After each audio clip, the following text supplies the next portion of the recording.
All right, I think it's probably that time. Yes, it is. 7:20 exactly. Well, there's Shay. Hi, Shay. Hey. Good. Okay. See if we can get anybody else in.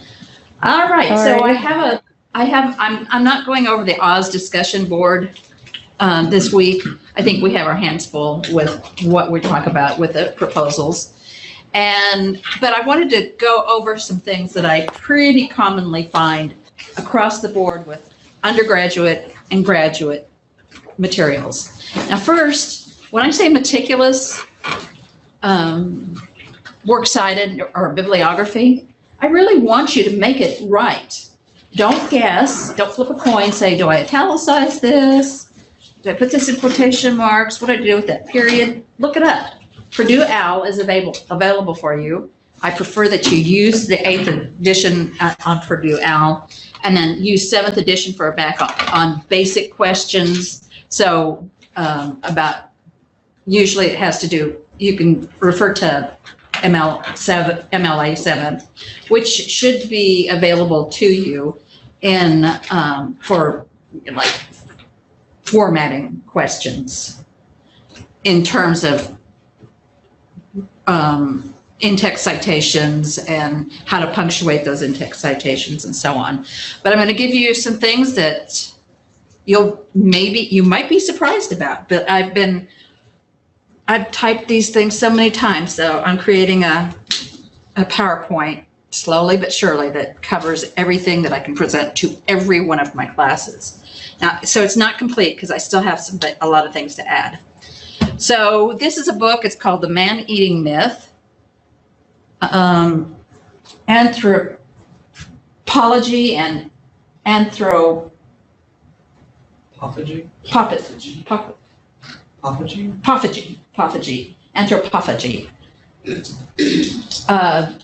As you can see, that's all in all caps, all the way.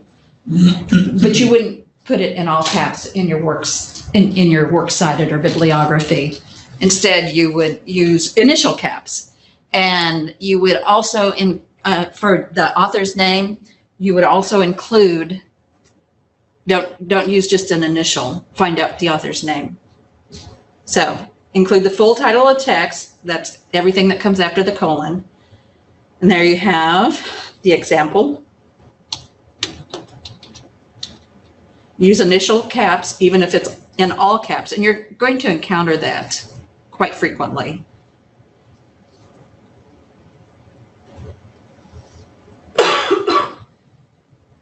Author's name, all of it, but no doctor, Ms., professor, none of that should be included.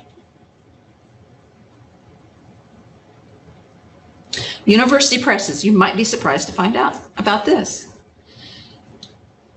Lots of books that you look at will be published by university presses. So you abbreviate university press, those words.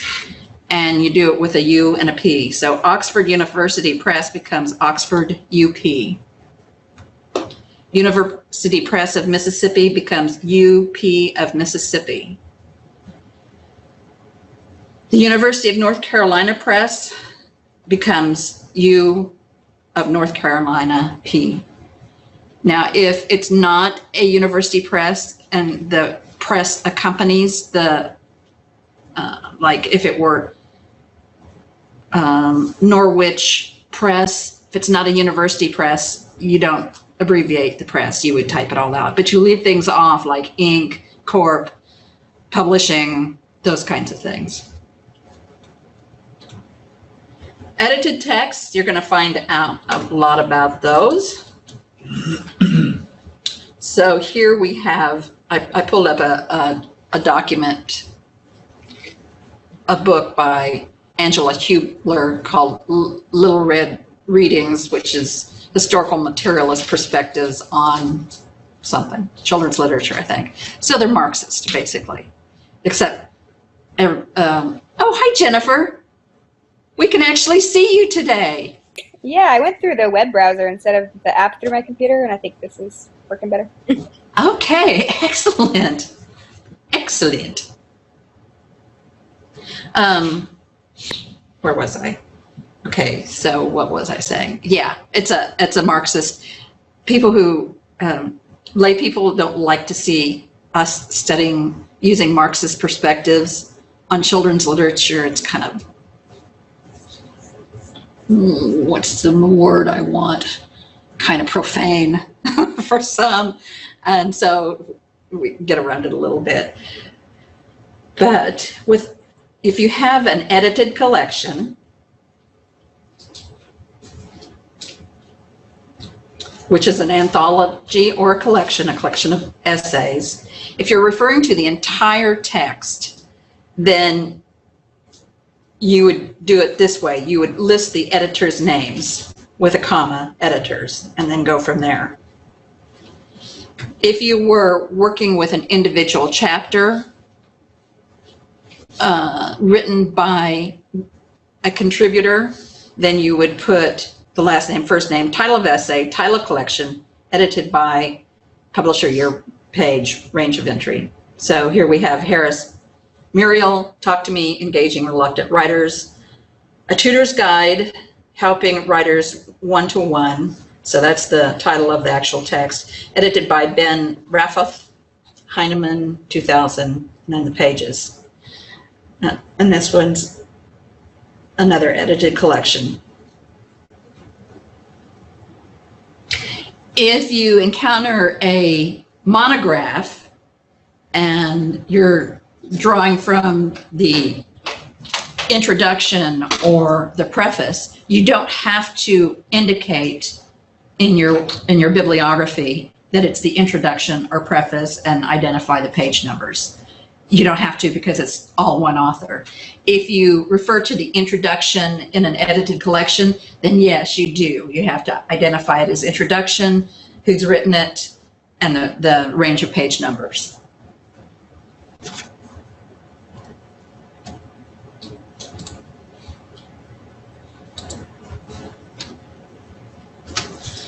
Parenthetical or in-text references.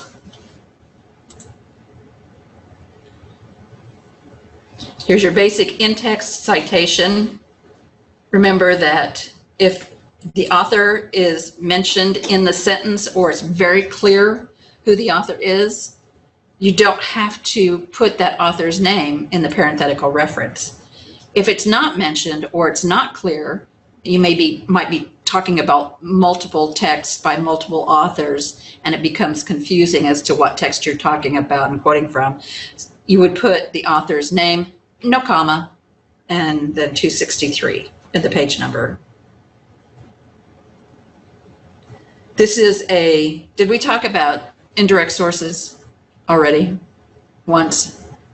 It was mentioned, but not like thoroughly. Okay. I think I've got.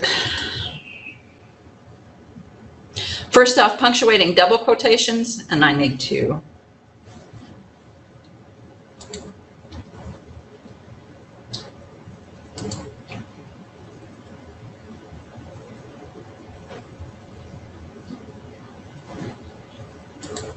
Oops, there. That's what I want.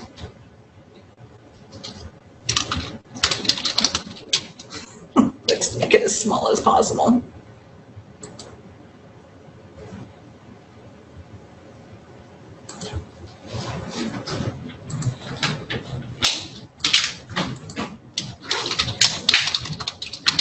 First off, you've got two kinds of quotation marks. You've got the curly or smart and the straight. But curlies aren't as smart as they sound.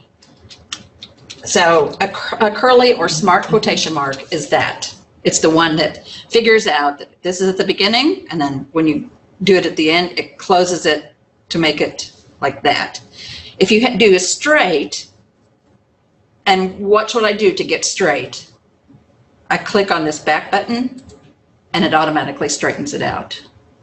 Because there's two moves in that. When I just did that, there's an automatic move, and you can set your formatting that is part of your template if you want to.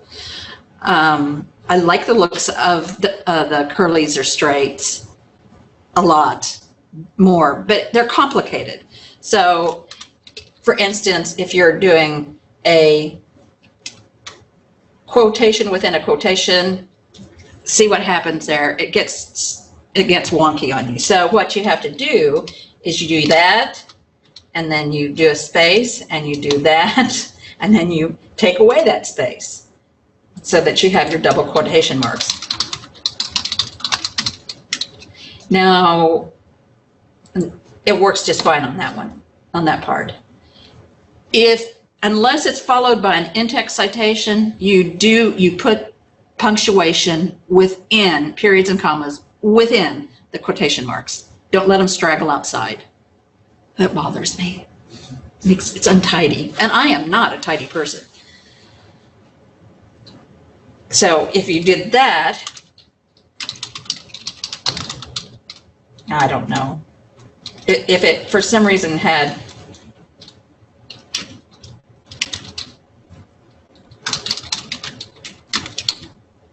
that's where that would go. Not a period here, not a period here, but the period here at the end, because you're ending that whole thing.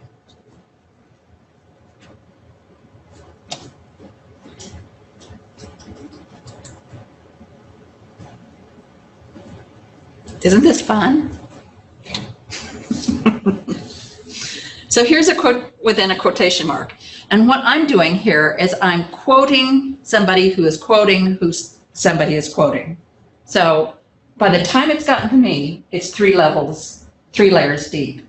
So this says, Angela Hubler writes this part, but Zeitz, and she's quoting Zeitz, but Zeitz also shows that, as the folktale was appropriated, quote, by the aristocratic and bourgeois writers in the 16th, 17th, and 18th centuries, comma, note the commas in the in the quotation mark, resulting in a new literary genre, that of the fairy tale, a new ideology of conservatism, reflected the interests of the aristocracy.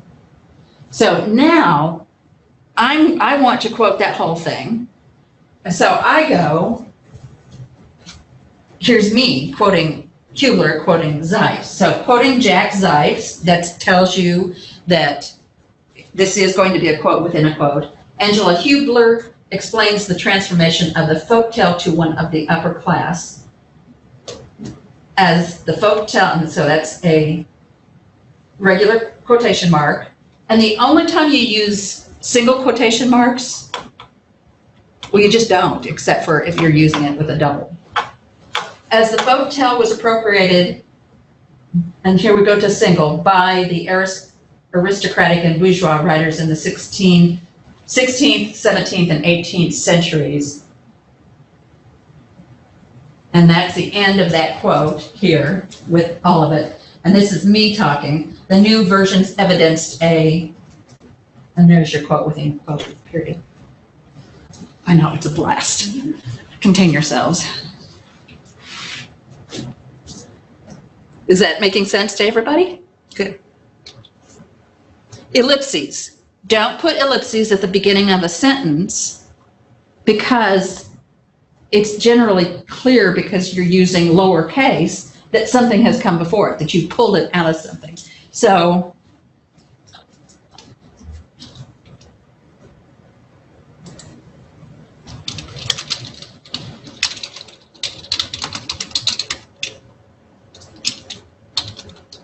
can you put a space between them?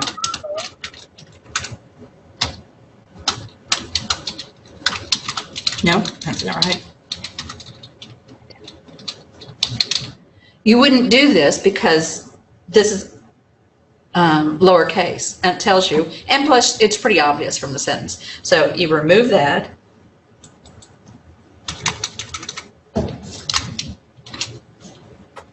Like that.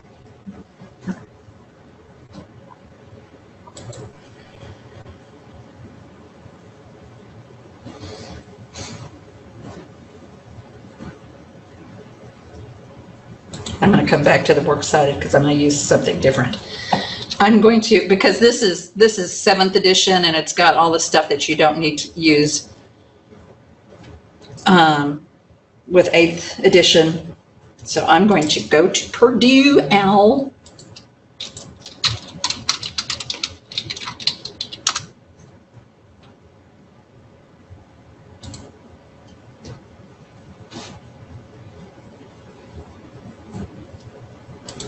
And here's what I'm going to make it do to show you what it would actually look like. Oops, I didn't mean to do that.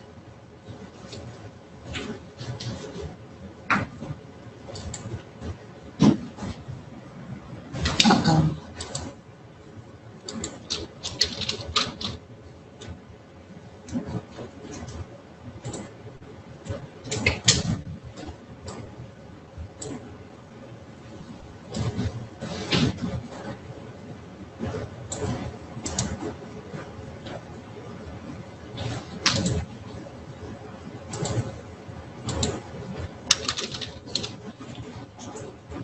Okay, there won't be this line over here. I just got that in my snip by accident. You can see that it's a straightforward double space for everything. Hanging indents, and I want you to use hanging indents. I think I've said that before, but I'm going to repeat it because not everybody has been doing that. So I'm going to insist that you do, because when you do that, your life is going to be so much easier. And then if you have to revise it, you don't have to mess with those forced returns and forced tabs.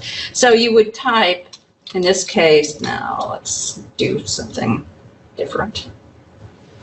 Oh, and by the way, if it's by the very same author, you use these 3 hyphens, or you can do a dash.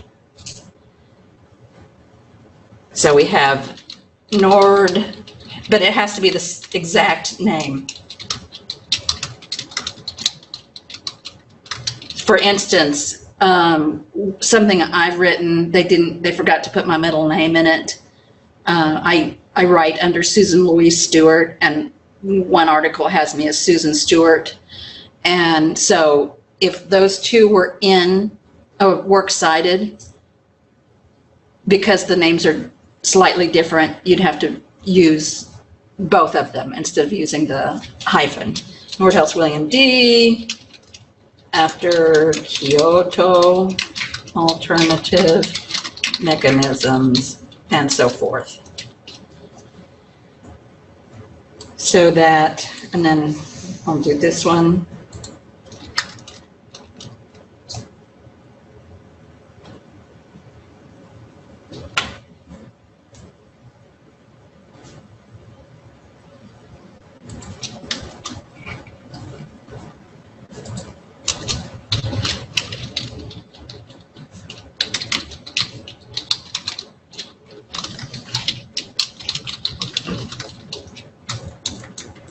Italicize book titles and journal titles.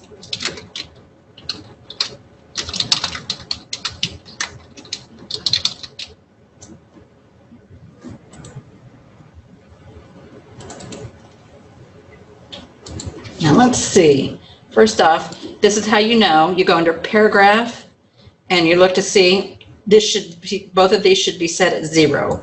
Otherwise it's going to give me too much of a return. And under special, click on hanging, apply it. I didn't do it. There's an easier way. Is it moving the? Control-T on the keyboard. Oh, you are the best. I work in the writing center. You know. I thought I knew all the shortcuts for this stuff I use frequently. Oh, man. Page break is Control-Enter. Wait, I can't read that thing. What was the control for the hanging indent? Control T, as in Tom, Control Tab.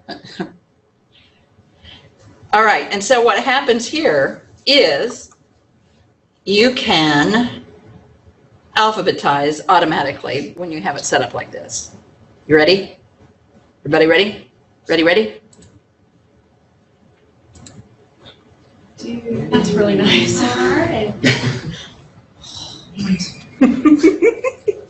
It's like my entire undergrad, so much time wasted. I don't need to know my alphabet anymore. It's glorious. Liberating, isn't it? Now you'll have to watch for how to do partial, like Van, or I always have to look it up. Like if it's a Van, like Van Gogh or something, or Natalie de Otterbeck, it's DE, new word OP, new word DE, new word BECK. It's very German or Dutch or something. So I don't know how to do that. And if you're using the as the first word that's going to be alphabetized, then you have to move that back to someplace else that's not under T, whatever the second word is. Okay? So I just made your lives better, didn't I? Some of you already know that. And you, Alex, made my life better. Thank you. I'm so happy about that. But that's what it looks like without these lines.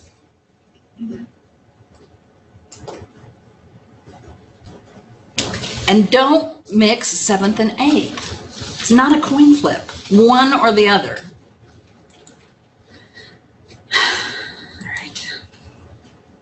Now then, let's see. A brief word on independent clauses. Good old punctuation or grammar. It's grammar time.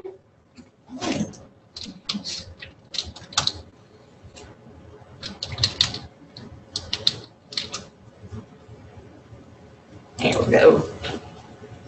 An independent clause, you can think of it as a sentence of its own. It can stand by itself. If you have two independent clauses that you want together and there's no conjunction and or But And boys. for, And nor, but, or yes. yeah, all of those conjunctions. If it doesn't have that, you can put a semicolon. Otherwise, you put a comma before the and, but, or, for, or whatever. So, two independent clauses with a conjunction, comma. Two independent clauses without a conjunction, no, a semicolon. And then have a reason for your commas after that. I see a lot of commas coming, just arriving from nowhere. Sometimes just because it's before a quotation, but just because it's before a quotation does not mean a comma is needed.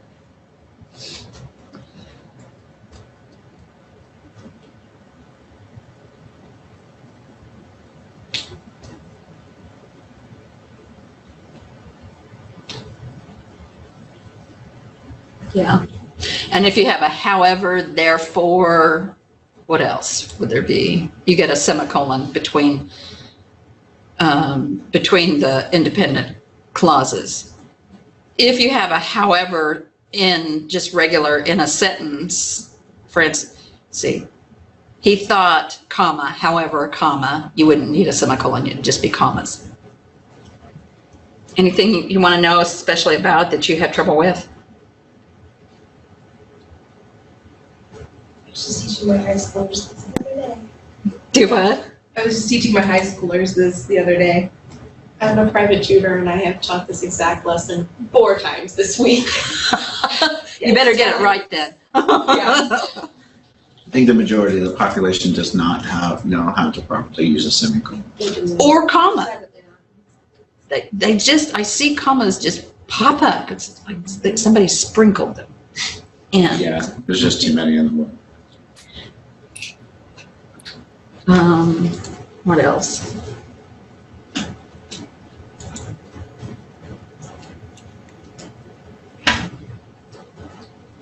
I had a question on the works cited. Mm-hmm. I found a couple of my sources through like the Google Books, and it's like an ebook version.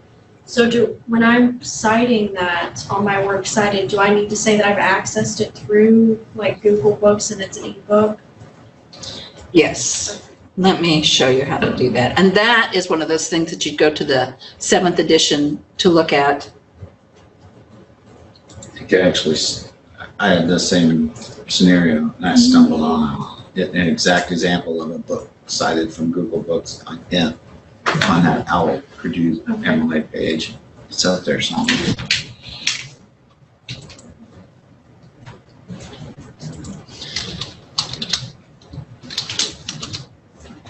Let's see if I can get in. I can never get in.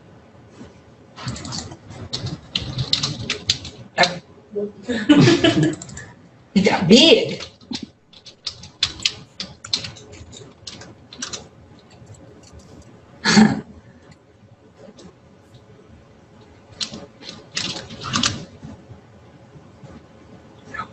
Yay!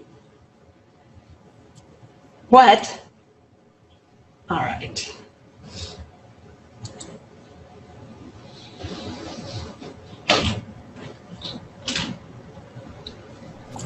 I always have to look stuff like this up.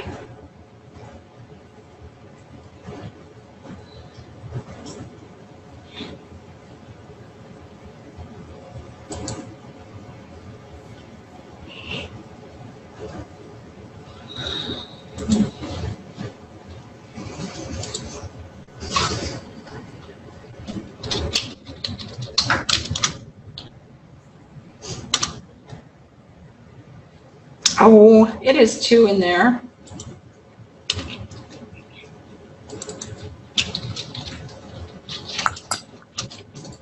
Not lift up all the way.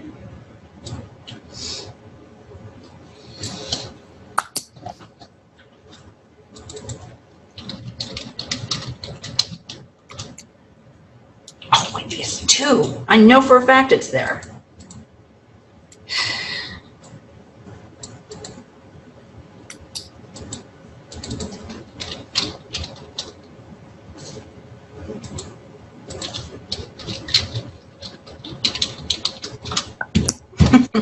I'll come back to that. But you use Google Books.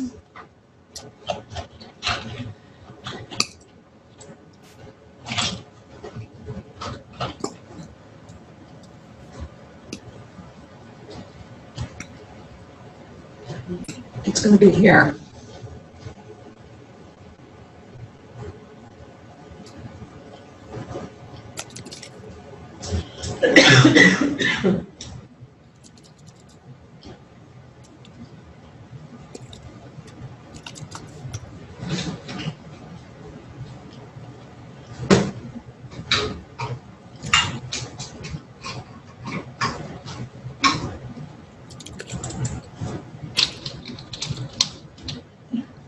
Come on.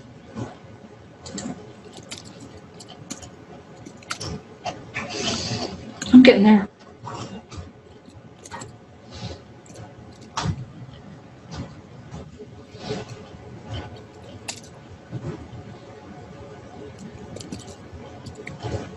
What did I say about dictionaries? Don't use them? All right. Go to the scholars who talk about it.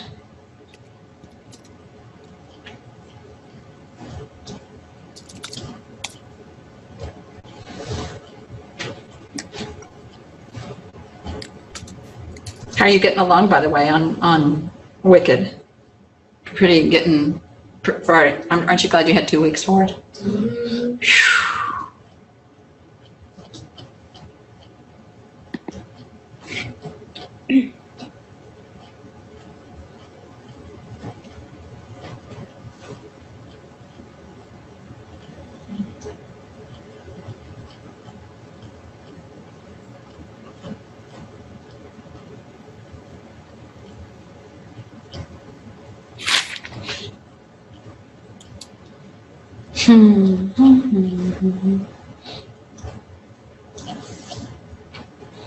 By the way, there's what you do with a book without stated publication information or pagination. And I think that remains, don't use dissertations.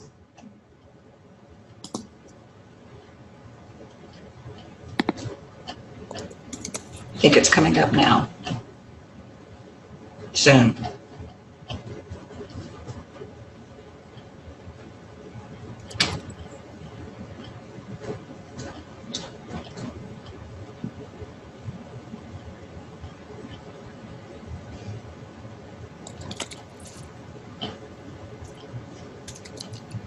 There it is. Ta-da!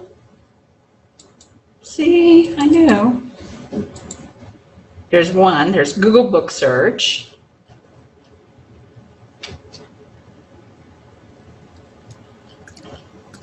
There's an example on the MLA site. Or Is there? Powell site. Does it say Google And Book Search? It just says Google Books and then Put tells you the, to give the URL. right. Like you can cite the page of the book that you found, but then to cite that you got it from Google Books and here's the URL, so that's. Why didn't you just say that in the first place?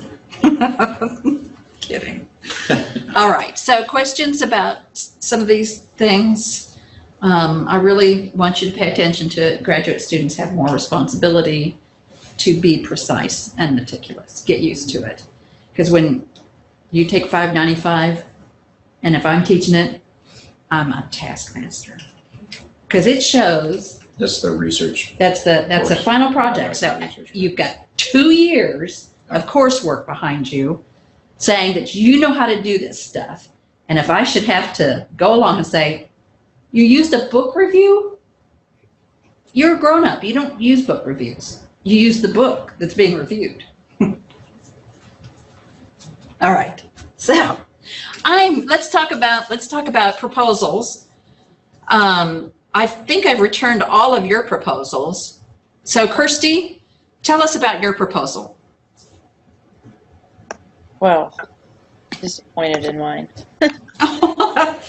Did you see where I was coming from? Yes, and that's that I was concerned about that when I turned it in. Mm-hmm. But Kirsty like asked me to look at it prior, and I've just been so short on time. I didn't get to. So go ahead. I knew that there was that one article, talking about the same thing. I was talking about Humor. Yeah, humor in The Watsons Go to Birmingham, and how he uses humor to deal with racism and segregation. And so I'm guessing I need to change my topic because I'm not really proposing anything different than that one article proposes. Okay. Do you have some ideas? Because we can sort through them now. Well, I kind of did with Zell, but I feel like I'm not a very creative person. So, like, the stuff that I come up with is just not original, so I'm kind of stuck.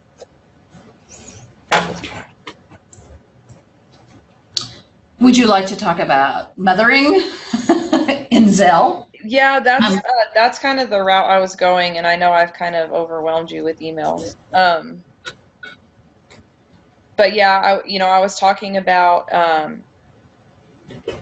the mothering, and then I also was thinking about Entangled, how, we talked about once she kind of got her little attitude and realized that she was the lost princess, she realized that, like, this whole time she was doubting herself for no reason, and she kind of just came into her womanhood in that moment. Yeah. But I wasn't really sure how to be specific enough to research that. In terms of Zell, not Entangled, not Zell. Right. Well, you can look at how mothers have been represented in other Disney films, and the research that there might be some research on, or not mothers, I'm sorry, but independence. Because Disney's made a concerted effort, they don't always succeed, but it's made a concerted effort to offer more diverse versions and visions of females who are independent or more independent, but they don't get away from the guy, there's got to be a guy, there's got to be a man involved. And they do that because that's, I assume, what makes them money. So there's books on Disney. I can't remember. I think there's an edited collection.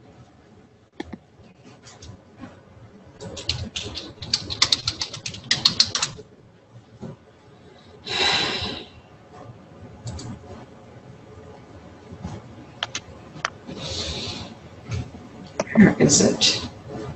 Is it Zipes?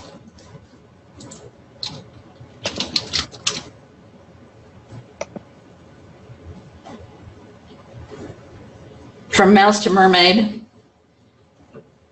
Elizabeth Bell, Linda Haas, and Laura Sells. And it has some pretty interesting essays in it. I don't know if it's available in our library. It probably is, but you can interlibrary loan it, Okay. and that would help you. What was the title of that? I can't really see it. It's called From Mouse to Mermaid, The Politics of Film, Gender, and Culture.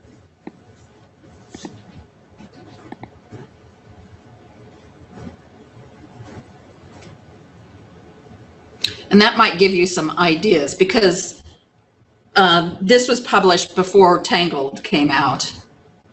Okay. So you might look at it to, it's talking about gender, so you might look at it to see if gender gets treated in a different way in Tangled than it does according to what these scholars say. And that way you can look at how, and well, let's see. So do you think, like, if I started, you know, we talked about, and I can't remember if it was this semester or in 595, if we talked about, you know, you kind of narrow your search terms as you go. Yes. So Independence and Disney films would be my very broad search term, and then I could narrow it down as I dig. I don't think so. You're looking at gender more than anything, but let's see what is available in terms of searching. But I don't want that. Okay.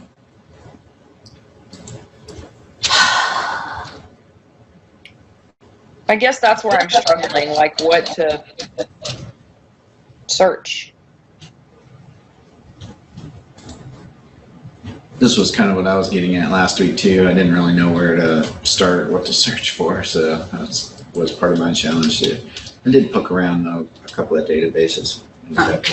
Okay, this is a review of it. I wouldn't normally. That's what I found a lot of. I wouldn't normally say use a review, but I think it would be okay in this instance to talk about, or you could talk about how reviewers have talked about Tangled.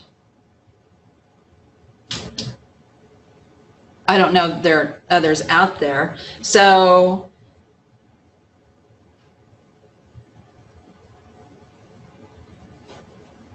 demonstrates cleverly distorts tail type A2U. This was set up by, I can't remember the names. They did this they did a list of what kinds of fairy tales. They identified motifs of fairy tales. So A2U 310 is the Maiden in the Tower motif that appears over and over. There might be a one on cannibalism, and that is a tale type. Given to a lonely sorceress who raises and loves child, her tangled Gothel kidnaps a child from the king and queen's bedroom.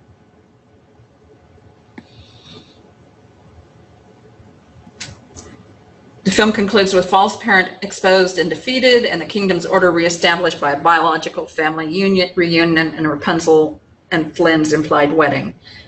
But they're already married in the book. Viewers who appreciate Disney's legacy will hardly be disappointed with a conservative message. So it remains conservative. And we talked about whether it was feminist, and Rachel had her doubts completely about it. It has maybe some feminist elements, but is that enough? Viewers who require less conventional messages from their contemporary fairy tale films may find themselves desperately clinging to more traditional retellings. So it sounds like it's not going to satisfy anybody, but that's not the case. A lot of people really enjoy it. emphasizes the protagonist is not Rapunzel herself. So a lot of these things are already covered in talking about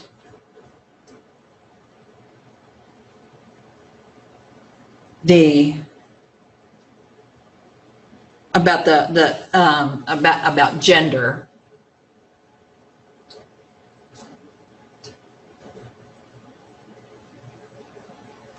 I'd avoid Bruno Bettelheim, by the way. He is an old. We used to go to him for psychoanalysis, but he was wackier than his theories made sense, and we still kind of think about them today. So, for instance, he talked about fear of abandonment, that comes up in folk and fairy tales all the time, because it does, and but that comes up with humans, with human children, and so he discussed that kind of thing. But he committed suicide. Now, I don't hold that as to why he shouldn't be listened to. It's just that his material is really outdated to some degree. Because one of my favorite theorists, Louis Althusser, killed his wife, and I still like him. Well, not him, but his theories. Given the absence of social commentary on womanhood, burgeoning sexuality, and positive cross-generational relationships, mangled. Jack Zipes suggests be better described as mangled. That's interesting. Jack Zipes is really crusty, grouchy German man, oldish. It's awesome. I like him already. He doesn't like anything.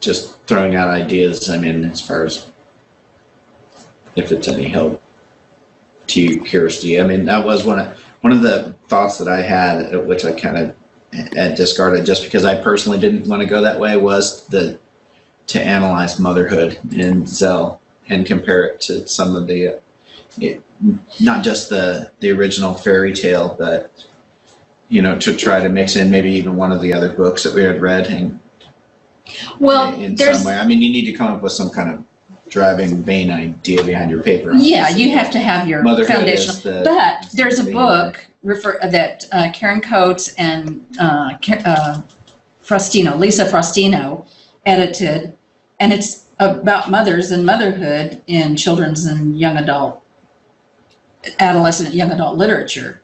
So it's a great starting point to think about. You might even, you're obviously already interested in Watson's. What if you, compared, tried to define nurturing? How would Zell's mother define nurturing, and then how would the Watson mother? Except you're crossing all kinds of, you're mixing genres. Okay. You got to have a reason for using the text that you use. So you're mixing genres, and you're mixing with historical fiction and fantasy, and not only that, but historical fiction that deals with the civil rights movement and African Americans. Okay. So that would be making those two comparisons would be a challenge. But did I write, Kirsty, in yours about? I might or might not have, about motherhood, or was that Jennifer, about how motherhood is represented in dystopias?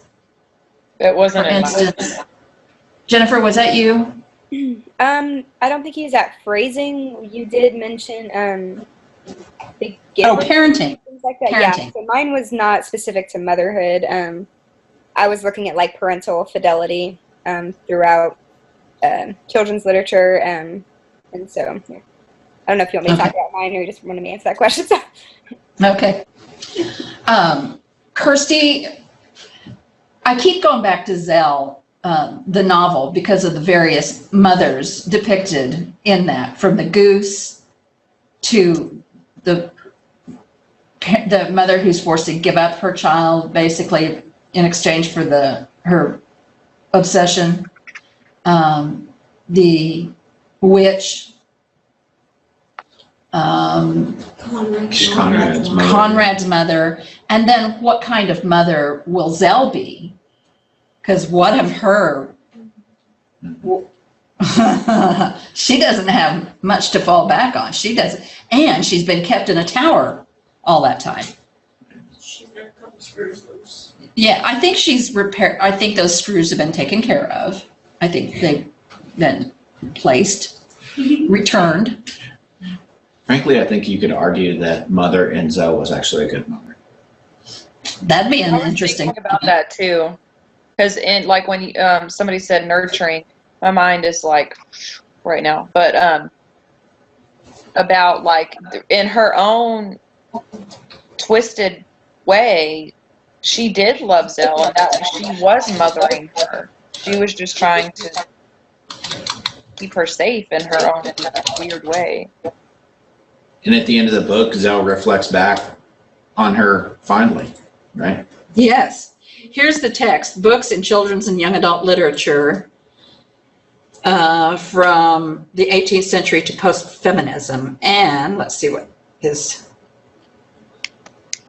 So we have the historical mother, which is not something you'd be interested necessarily.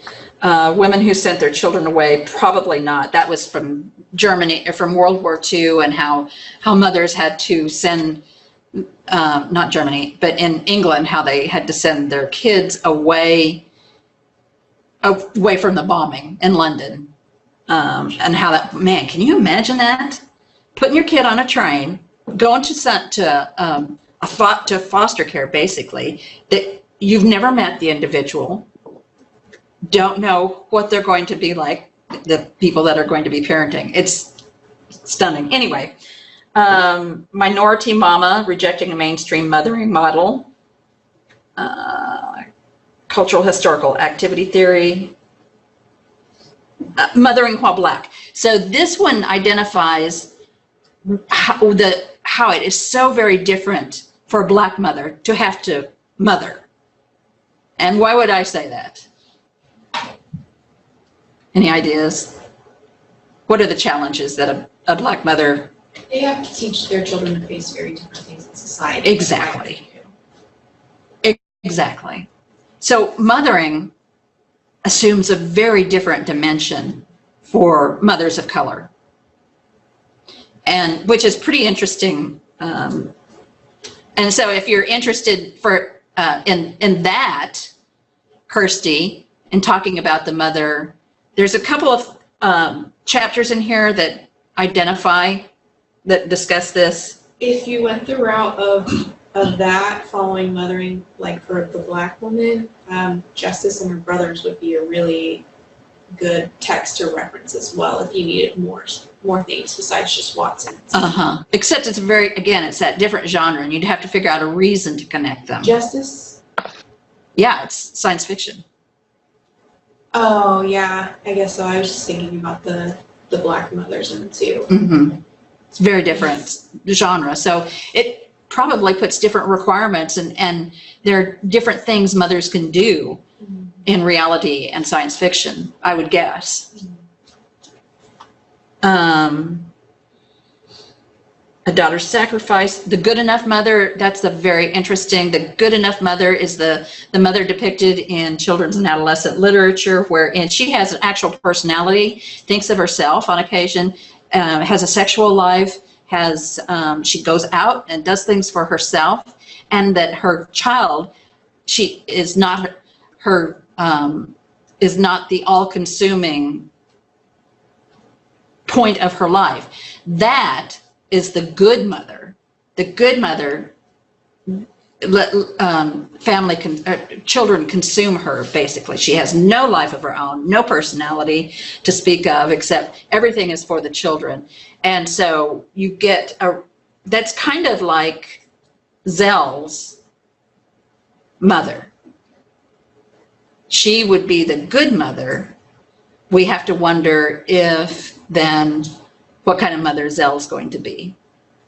And all the different mothers that we've seen in that text.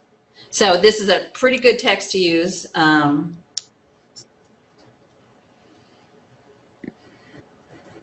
Dystopia and maternal, we'll be able to talk probably about that with the giver. Abandoning mothers. And this is the thing, adults, since the 70s, when the problem novel came out, adults have to be the obstacle, or they're an easy obstacle to overcome in order for the adolescent to grow, to mature. Thoughts? Kirsty?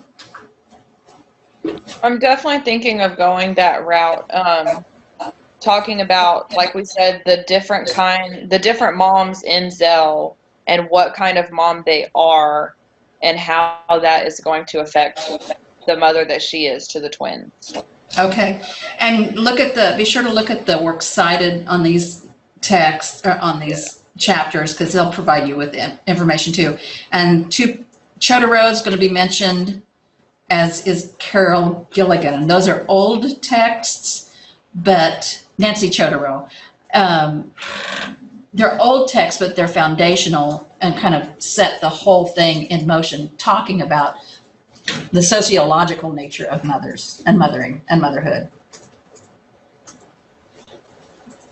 As we were talking about that, my baby came to the door and stuck her fingers underneath it. That's why I was laughing. See, the good enough mother is kind of the ideal mother in terms of being able to have her own sense of identity. So it sounds like you're okay with that. Okay, so Shay, you're welcome. I hope that helps. Write it up and send it to me. Yes, ma'am. Shay, Yes, ma'am. what are you talking about? I know I've read yours, but I cannot remember. Oh, yes, I do. Yes, I decided that I'm going to address something that really bugged me in The Wizard of Oz. Like, it bugged me so much, I talked to just about everybody about it. Essentially the lack of conscience in The Wizard of Oz, very much. I think that's a brilliant topic. Yeah. My title is like, where is Jiminy Cricket? There's no little voice saying, well, you should probably question yourself here. Like, because what I found really disturbing was that death, like, it wasn't just that characters died, they were essentially murdered, and there was no real visible remorse. Like, in a couple of instances, Dorothy goes, oh, I'm sorry, but like in the very next sentence, it's like it never happened, and that really bugs me. Like, I just didn't understand it. So if we think of these characters as a composite to make a whole, there's no character for conscience. There's the heart, the brain. What else? Heart, brain, courage. And I don't know what Dorothy represents. She just wants to go home, right? Families. The heart, though, is so the Tin Woodman, for all his ruthless slaughter. I mean, wholesale slaughter at the hands of the Tin Woodman, right? He did have a little bit of Barely. right, well, we only I addressed that in empathy for some of the creatures that he encountered. and I addressed that in my proposal. The only real time that we ever see any real remorse or empathy is from the Tin Woodman, and it's only that first time where he cries himself rusty because he stepped on a bug. After that, while they take care to say that they are careful not to do anything, the issue is that when they do, it's kind of like oh well, and then it's just My bad. right, exactly. Well, okay, moving along. And I guess we can forgive the Scarecrow. He doesn't have, he's not even associated with anything human. Unlike I mean, a scarecrow is an inanimate object that's been, in this case, animated. Right. So it's kind of ironic that the one that wants a heart is the most brutal, or is one of the most brutal characters. Right. Most of the death and everything happens at the hands of the Tin Woodman. That's right. Jennifer, you're laughing. No, I'm sorry. My son came in, but no, I actually wanted to. I don't know. I was thinking what you said just about how you don't really see that, but you had mentioned Dr. Stewart about how he can be kind of excused because he doesn't have a brain, but in reality, like they had these things all along. So how much excuse can you? Yeah. So there really is no excuse. It's kind of interesting. Well, yeah. if you think about it, though, the Scarecrow is the only one that was never originally a living being. He's essentially created by one of the Munchkins, whereas the Tin Woodman was human at some point, according to his background. So the Scarecrow himself has never been anything but straw and basically burlap. So I'm like really intrigued by your topic. Is it more like, are you thinking that this was done intentionally, like to paint a kind of picture that we have a lack of consciousness as society, or is this like? Well, I hadn't really considered that until I started looking at the scholarly articles and whatnot through the databases. There's actually one that discusses Baum more than the Wizard of Oz, but it goes in to say that at one point he had heartily backed genocide. So it's kind of like, Wow.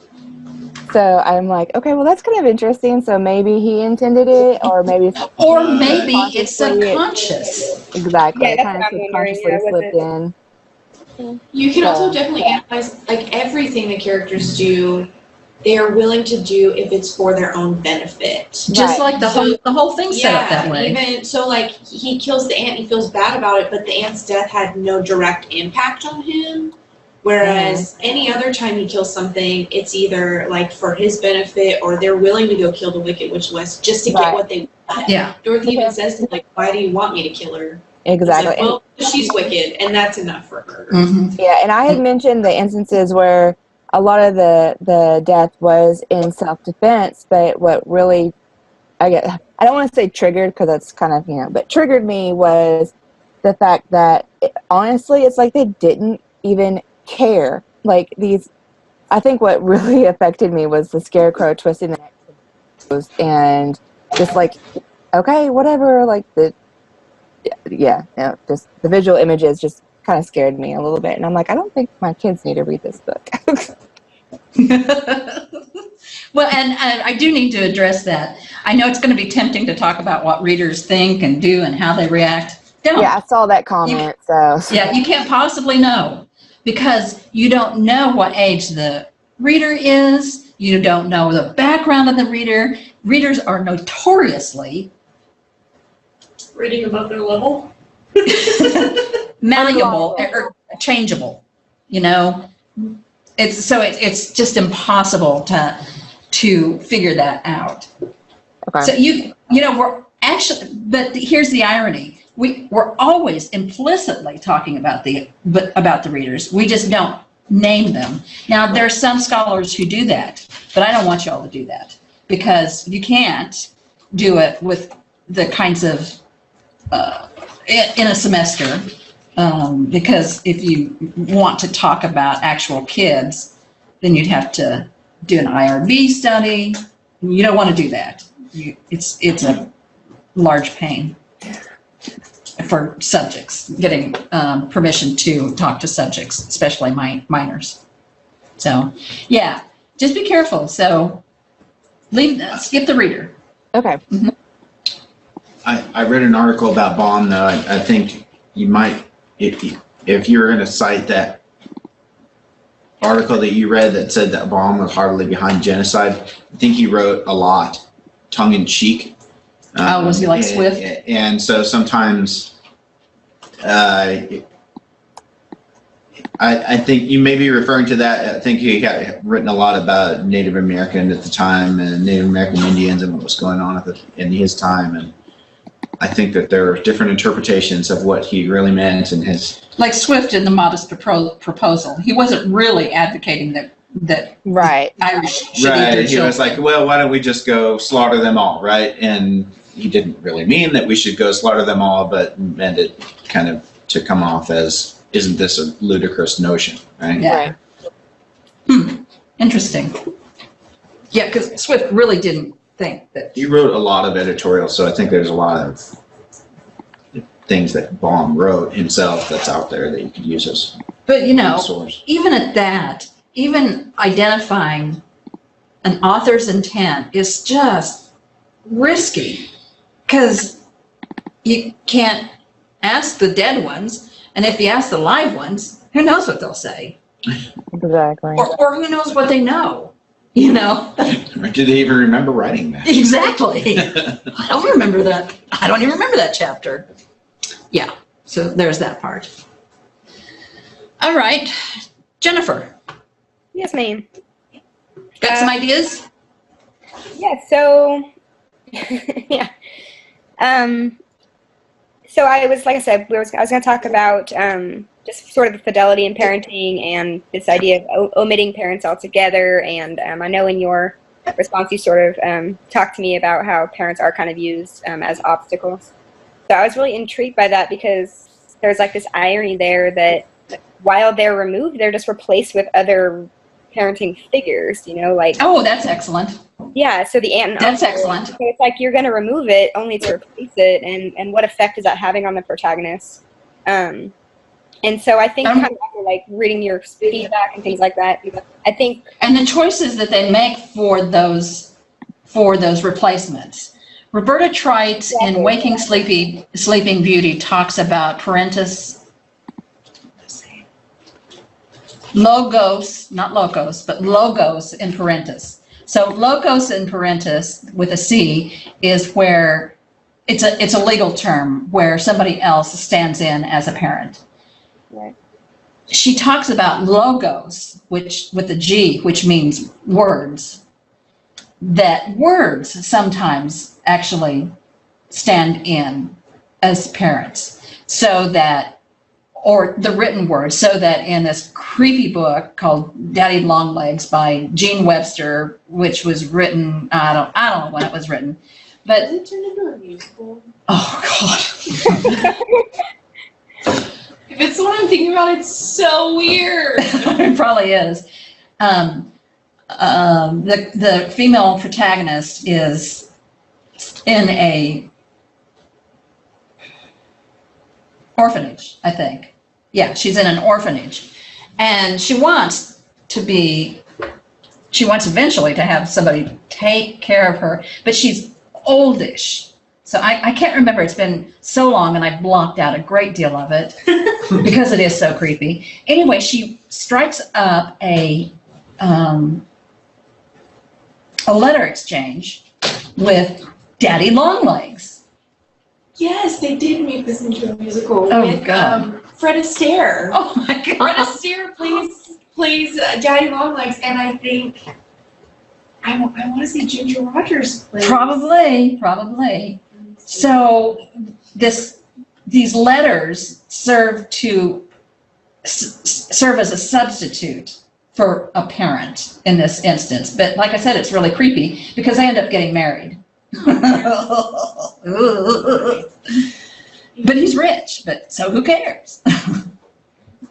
Consciousness. Yeah. So that's in Waking Sleeping Beauty, and the term is logos in parentis. Yeah, I'll look into that more. Okay. But So yeah. you can get substitutes for, it'd be great to look at what they choose, why, and what are their characteristics. And what do they offer that a parent can't offer, or what can't that substitute not offer? That was a double negative. But you know what I'm talking about. Right. So if they're trying to take something away that a parent could offer, what is that? And Yes. Exactly. So if they're trying to provide it that a parent can't, what is that? So Yeah, I think that's great. I think that's a great topic. And then kind of using the rest of your feedback, I think I'm just going to be more particular about the titles I choose because we kind of talked about sort of that historical context and messing with that, and then the genre switching, it kind of gets taken out of context. It's not as applicable. So I'll be conscientious about those book titles. And then I kind of made some notes here. Yeah, I think that's it. I think it still works. The title was like a good parent is hard to find because they're like absent. That was the most, okay, I love that intertextual reference. I'm guessing that you're going with an intertextual reference to a good man is hard to find. I always have to stop and think about what I'm saying with that title, which is what we're supposed to do. Yeah. The title, again, was A Good Parent is Hard to Find. So it's great. Great title. All right, it sounds like you're on the very right track now with that. Good enough. Okay, so let's go. We'll start with Emily. Aren't you happy? Yes. Colonialism and the Wonderful Wizard of Oz. So tell us about it. So I was basically, as I was reading The Wizard of Oz, I thought of Shakespeare's The Tempest and how a lot of the characters, especially Prospero and Caliban, the relationship between the two of them was kind of like how the Wicked Witch and the Winkies and that relationship, and then Oz, and then the people of Oz. And so when I was researching, I found that there were a lot of articles about the psychology behind colonization and how it's kind of in human nature to have someone that's the leader and somebody that's the follower, and you have to be one or the other. And like the social structure doesn't really work if you can't identify as either a leader or a follower. And so a lot of the characteristics behind Prospero as a character and then the Wicked Witch of the West and Oz are very similar. And then also, as I was kind of doing some more research, I saw that there's a lot of references to magic just in general and how Prospero is magical and that gives him power, just like the Wicked Witch of the West has power and kind of magic with like the golden crown. And then Oz doesn't have magic, but they think that he is magical and a wizard, and so that gives him power as well. So I don't know if it's too broad. What's your argument? I argue that. My argument started out as the Wizard of Oz is kind of like influenced by the Shakespeare's The Tempest. Okay, so what you can talk about, we don't know that that's the case. Right. But it doesn't matter because the idea of Prospero, of The Tempest, is out there, and it does influence whether one knows it or not, as long as there's been some kind of interaction with it, some kind of meeting with it. So you're talking about intertextuality. Right. Intentional or not. And I don't know what anybody says about unintentional intertextuality. Because usually, and I know not to, I won't write about authors' intentions, but usually an author intentionally uses intertextuality as a way to create shortcuts. And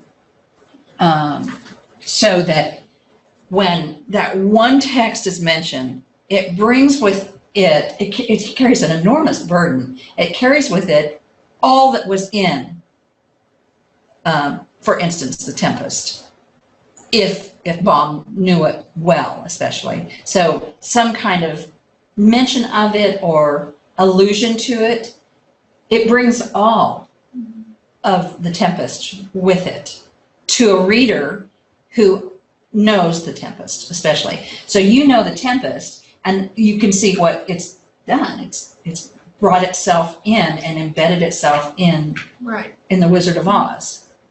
Yeah, so intertextuality is probably the way you would want to go on that. Who's the first one? I don't know who to tell you to look to for intertextuality.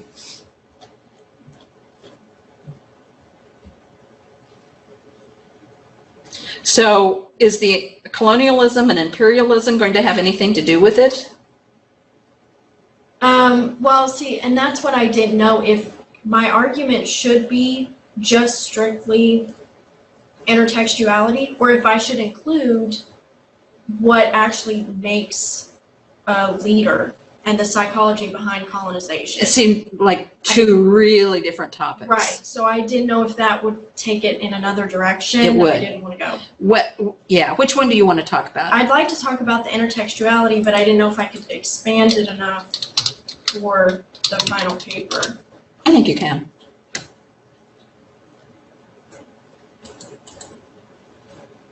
This final paper's 10 pages, right? Yeah. 8 to 10. No more than 10. Graham Allen. Once you get rolling on it, more and more things would occur to you. Influence and intertextuality. So you'll be able to pick, you're going to have some stuff to work with. This would be U of WP, or Wisconsin P, just in case you were wondering. I know you were. I could see it. I was actually thinking through that whenever you scrolled through it. So there, I did get it.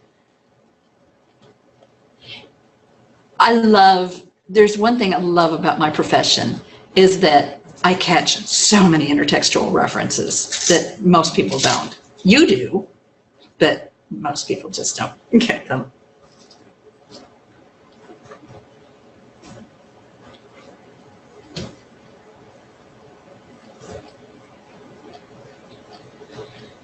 I can't remember who actually is the one. I was wondering if it's Kristeva who initially talked about intertextuality, or so one of the things that you're going to want to find out is, let's see, Barthes, Foucault, Derrida. I think it was Derrida and Kristeva who really brought intertextuality to the fore. Now they're hard to understand. Kristeva is nearly impossible. Many of the French feminists they're just really, really tough. So you have to read the scholarship on them. But you can get a sense. But what it comes down to, as I said before, we are nothing but intertexts, and we keep.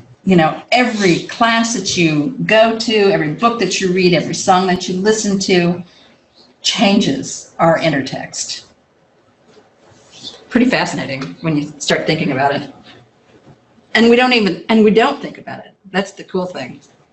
So yeah, I think one or the other, and I think you're going to have plenty of material to work with in terms of intertextuality in identifying the Tempest as. And this book here, it's, what's it called? Influence and Intertextuality. And these people, geez. Oh, the editors, the different authors, this is an edited collection, are talking about the difference and the conflict and the contradictions of influence. Is it influence or is it intertextuality? I think so. I think it's a really good topic to take up. Okay, so then should I just focus on just any intertextuality between the Tempest and the Wizard of Oz, or textuality when it comes to like colonialism? I wouldn't go to colonialism. Okay, I think that's gonna make it Too explode. narrow. Okay. Yeah. You could probably do it, but I think it's gonna be hard. I think it's unnecessarily difficult to get it to that position, to make those linkages. Yeah.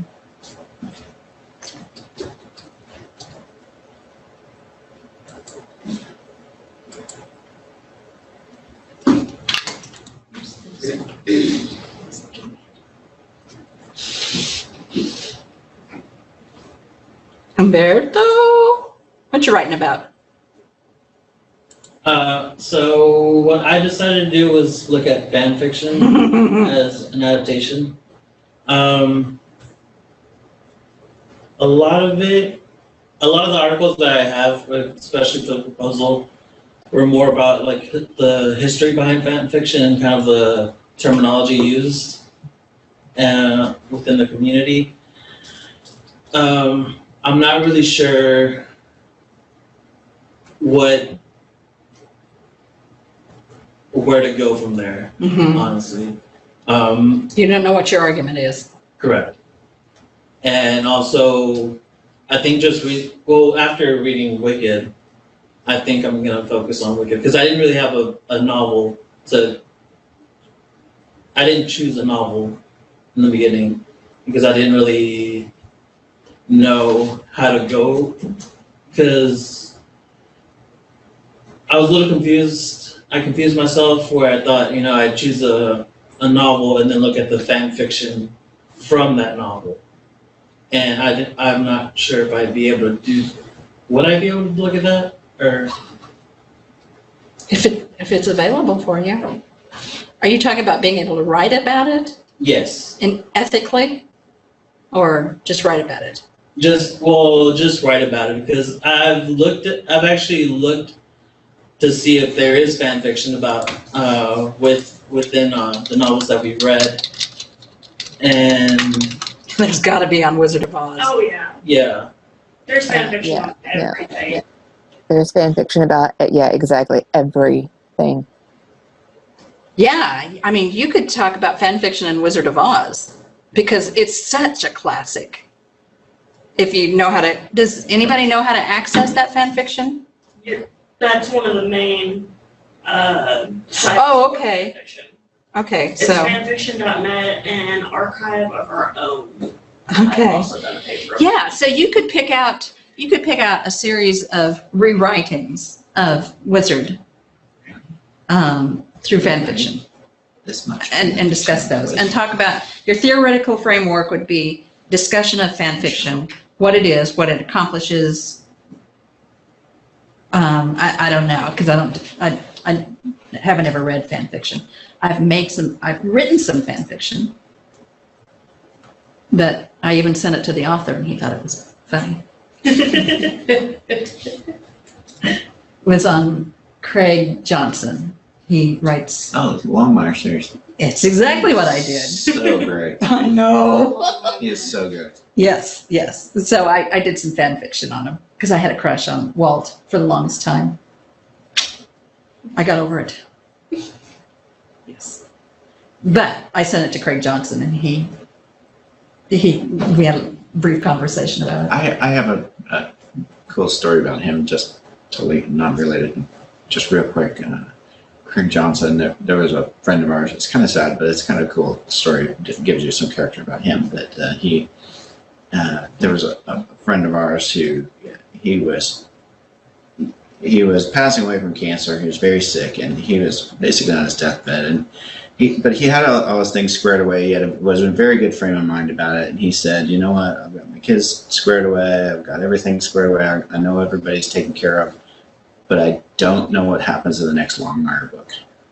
And his wife wrote to Craig Johnson, and he sent her an unpublished version of the manuscript of the next book so that he could read it. Oh, that's Yeah, it was cool. It showed a lot of character about it the does. author. It He's a does. really a generous individual. and it comes through in his writing too. It does. You kind it of does. get that. Does anybody read Craig Johnson, the Longmire series? I've watched the I haven't read it, Netflix but I watched the series. series. Yeah. The Netflix series. It's really, I mean, if you like the series, if you really like the series, it's definitely worth reading the books. Like the book. The books are fabulous. Because I don't like the person that they had playing the female character. Victoria. Yeah. Yeah, I mean, Victoria? Is she the blonde? The, The blonde. Victoria? Is that right? She's in a couple episodes of my dad's house. She's a deputy. The deputy. Yeah. Okay. Yeah. I don't like the choice Yeah, at all. what they did. That turned me off from it. In fact. Just completely different than books. Anyway, sorry. Okay. So, Umberto, do you have? Does that sound like something that would be okay? That you want to do? That you want to follow up on? Yeah. The other idea with reading Wicked was just doing Wicked as what Wicked as fan fiction, seen as fan fiction for Wizard of Oz. Because in a way, It depends. It depends on what the characteristics, you'd have to define fan fiction, what its characteristics are, and argue that it's nothing less than really smart and long. Just like the cursed child. Is that what? It's pretty much what a lot of the Harry Potter fans. Oh, that's right, Yeah, that's right, it's like that's right. An overglorified, really bad fan fiction. Uh-huh. So yeah, you talk about the characteristics, you define it, talk about, kind of give a historical outlook on it, identify the characteristics associated with fan fiction. And of course, I suspect fan fiction is all about disrupting those characteristics of anything that they don't want to be categorized, the authors don't. So, and mention that as well. That would be fine. I could go with that. Okay. Sounds good. It sounds fascinating to me. Wicked as fan fiction. Alex? So, my proposal is that Glinda in the movie version of the Wizard of Oz is the most wicked character of them all. She knew all along that those shoes were gonna send her home. And she kept that from. She's deliberately unhelpful. She puts others in harm's way. She, Shay, this ties in a lot with yours. Like, there's a lot of really shady stuff going on that the characters don't really seem remorseful about at all. I mean, Glinda's only excuse for basically murdering at least one witch, but maybe the other one too, is, oh, they're wicked, they're evil. That's not a good enough reason. I mean, yes, they're antagonistic. Yes, they're mean and nasty, but... Antisocial personality disorder. Yeah. Interesting. Birth, prison, stigma, that's one identity. Ooh. That's also the only reason that the wizard himself gives in the book. Yes. So I think you could do an interesting contrast of the two Glindas in the book and the movie, and then the two wizards as well, because in the film, the wizard is just like this sweet little old guy who happened to end up in Oz, and now he's the wizard. But in the book, he's like this very deliberate. I think he's evil in the book. I hate him. Yeah, he's not a good man. But it's just, I think you're doing Glinda, and that you can do the wizard as well if you want to expand it a little bit. How they almost flip roles. You're right. Can we read your thesis statement, please? Can we read the first part of your paper? This looks great. Oh, that's so funny. Nice. I want to read this paper. Gotta go with this. Oh, man. If she says it's okay. It's totally okay. I also, I have a feeling that Glinda not only sent the Twister, but I think Glinda is the Twister. Because all of the main players in Oz, they have a real world counterpart, except for Glinda. And the shape of her poofy dress is like this, but if you turn it upside down, it's the tornado. I wondered the same thing. I was like, where did you come from all of a sudden? You're here. Wow. And there's that spiral on the ground, and she's doing this. And, Oh my the munchkins God. are- That is amazing. You should write about that. Jeez. You should write a whole paper about that. Dang, I'm loving this. Okay, yeah. Yeah, that's great. You could probably turn this into an article. Okay. I'd rather not go next after that. I know, I'm just like, oh, well, okay. Oh, man. Doesn't it suck? Alex nailed it. If it's any consolation, I did not nail it. So I didn't either. Yes, this is me.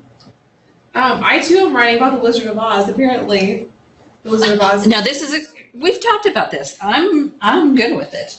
Yes. So my initial idea, I cheated and went and talked to Dr. Stewart a week ago because I was freaking out a little bit. But I found it really interesting that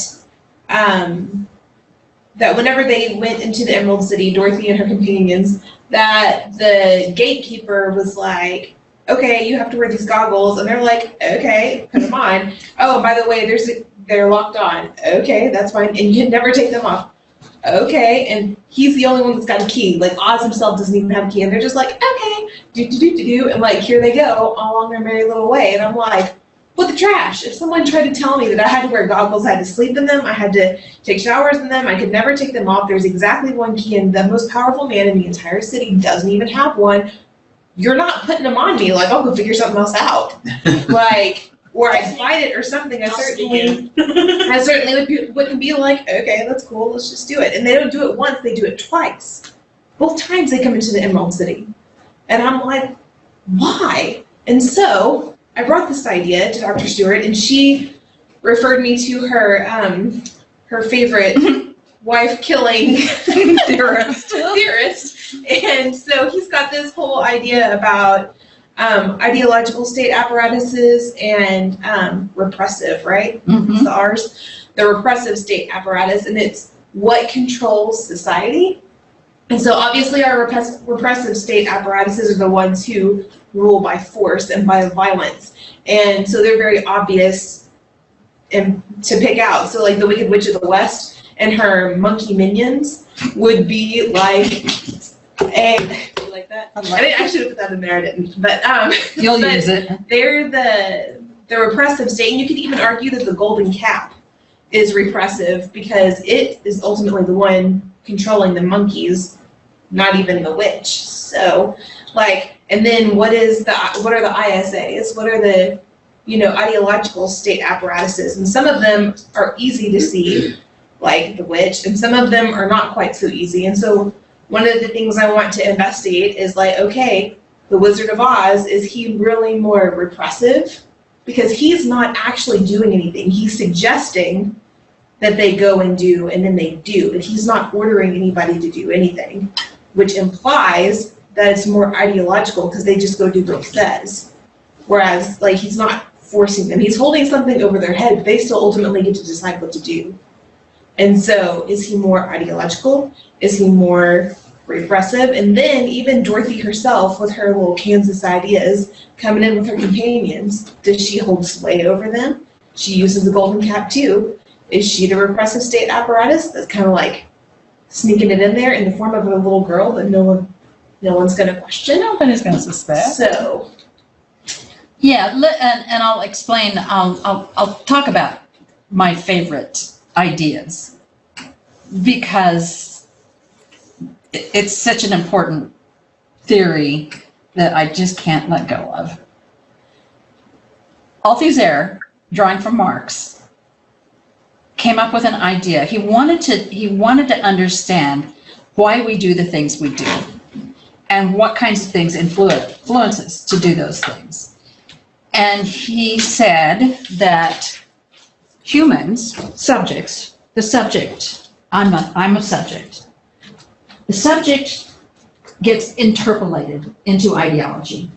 Interpolated means held into, called into, drawn into.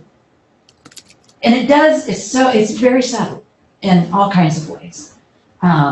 It's in our literature, it's in the he identified different institutions, and institutions means these big ideas. So literature, media, family, religion, government, education, all of these things tell us how to be in the world. And we say, okay. And then as you said, and so those are ideological state apparatuses, ISAs. RSAs are the ones that use coercion and are pretty obvious, except sometimes they're not, because religion, school, government, those things can all be also. They can be ISAs or they can be RSAs, depending on what's going on.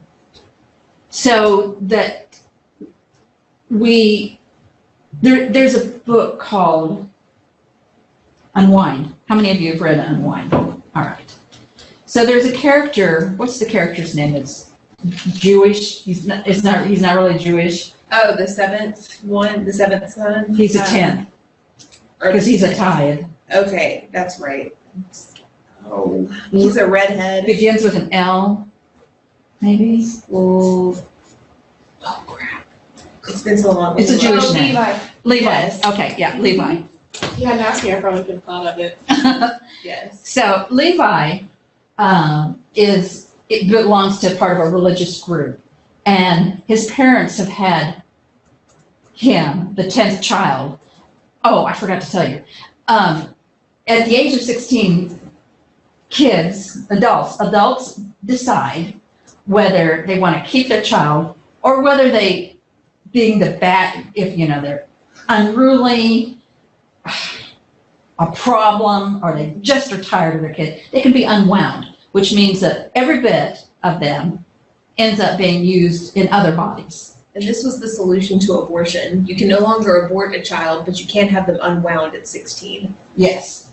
Wow, that sounds very interesting. Oh, it's, And they basically use the 16-year-olds as chop shop, like Huh. yes. body parts. Yeah, they're body parts. And the condition is that they're never completely destroyed because Every single part of them lives on in someone else's body, so they get to experience many forms. yes. And so That seems okay. this is some 16-year-olds, yeah. Yeah. You can get trouble right now. So in this particular story, this religious group tithes 10%, and this family has decided they're going to tithe their 10th child. And that's what happens in this religious community. And nobody gives it any thought, because that's how they've been brought up, to not think about that's a problem. Rather, it's to glorify God, to demonstrate their religious nature and devotion. So yeah, they'll unwind that 10th kid. Well, and Levi is okay with it too. And The kid Levi's okay with who's it. going to be the tithe is like, yeah. Yeah, they're having a party for him. Yeah. Before he gets, before he's supposed to go to the facility where he's going to get unwound, where they're going to they start with the legs. They start with the legs, and the kids are conscious the whole way through as they They can't feel take anything. them apart. They can't feel anything. And they feel tugs. They feel tugs. They can hear people talking because They're the like, one's now we're taking conversing. off your legs. Now we're gonna take Like, them please don't off. tell me Now what we're you're taking off. Oh. Just leave me alone and let me get And torn you apart. have to live through being unwound with this one particular dude, and you're just like, Yeah. It's insane. it's traumatic. So, but Levi never questions it. He's going to be unwound. But he has been so thoroughly interpolated, so hailed by ideology, that he's okay with it. So that's an extreme version and vision of how we get interpolated to do certain things. And then there's other things too, that psychology. What was the Stanford experiment, Prison experiment. the prison experiment, and then the one with the shocks. Yeah. It's a shock treatment where they exposed. That people would continue to shock people even When it was supposed to be a when deadly. it's supposed to be deadly. Yeah, Because they weren't the really shocking them. tester told them to do it. Yeah. And so they would continue to do it, even with the pre-recorded screens. And this was, it's the Milgram. Yeah. Milgram, which was supposed to kind of explain what happened in Germany with the Holocaust victims, and how could Germany itself allow this to happen? How could the people of Germany let it happen and participate in it? And it's people in power. People in power. Listen to people in power. Yeah, pretty much. So that's how interpolation works, and there are problems with it because it is as Althusser configured it. It assumes that we're too stupid to know better about being interpolated. But I know precisely when I'm being interpolated and how it's happening. And so, for instance, all of us have been interpolated in this class, I assume, to think education is a good thing. Because why else would you be spending all that money? Now, maybe it's a good thing to get a job, or maybe it's a good thing to just have it. But, you know, we send our kids to school, K through 12, because, well, for a number of reasons, but legally, for one. But it's okay, and that's what we expect, and we pay money. I pay money. I don't have kids, but my property taxes go to school systems, and I'm good with that. But, so, you know, I'm part of that process. We're all part of it. Ideology is everywhere. We breathe it, we eat it, we drink it, we sleep it. It's our very selves. And so, like I said, all through there, kind of, he dramatized it in some ways. And yeah, the problem was, well, yeah, we can tell, but you know what? A lot of people cannot tell when they're being interpolated into ideologies that are damaging, for instance. Can't see out of it.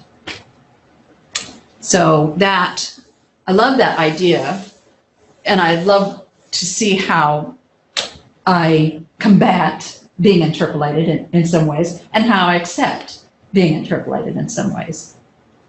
And I'm an interpolator as well. Really, teachers are. And when you think about what school is for, kids starting out in school, part of it's learning how to stay in line, raise your hand, be orderly, obey the rules. Part of it's about learning how to be a good citizen, and whatever that entails. So, you know, that's how our institutions work, how school works to interpolate. Now, college is different. It's a massive set of contradictions. And then, so that push and pull, that tug of war occurs in terms of college. So, there's a lesson on interpolation on Althusser. Isn't that a pretty name? Althusser, Yeah. It's French. And yeah, he couldn't remember why he killed her. He didn't remember that he had killed her, but he did. I don't know. Alrighty then.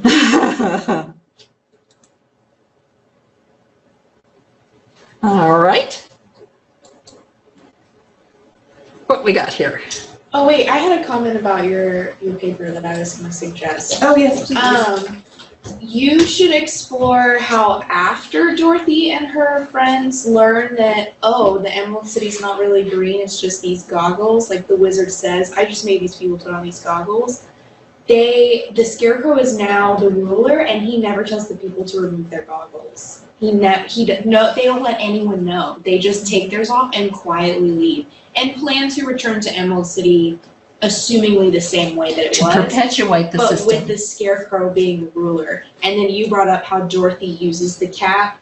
And then she's even willing to give it away to someone else. Like, she could have given them the ability to free themselves, but she chooses to further on.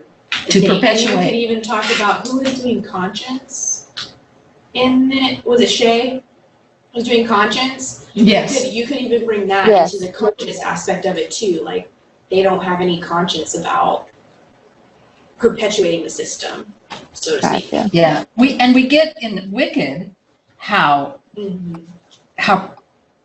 the resistance to that perpetuation of the system, the status quo that's in place, and the resistance to the wizard. Yeah. That's a good idea. Thank you. I just noted that. See, aren't we brilliant together? Okay. So I'm doing my proposal because I'm also doing it for the CHLA. So I'm doing it over LGBTQ plus representation within children's and adolescent literature. Because there is not a whole lot. And it can actually, my argument is that there should be more. Yeah. That's, I think you want to work on that the should be argument is kind of, you're not going to get anybody here that's like-minded Right. to argue with you on that. Yeah. But you could do representations of that. So let's see.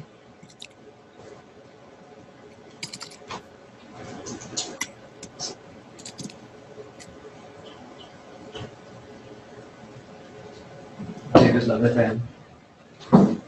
Who? David Levithan? It sounds super familiar. So you haven't, you'll need to identify some stuff out of children's literature, Yeah. because none of this has anything to do with children's, adolescent, young adult literature. And there's quite a bit of, there's definitely an expanding body of scholarship on Yeah. the topic in children's literature. Kenneth Kidd works with it quite a bit. The bottom one did. It was mostly about in adolescent literature. Okay. And then some of the stuff. Well, it's the teachers, so it's more of a pedagogy thing.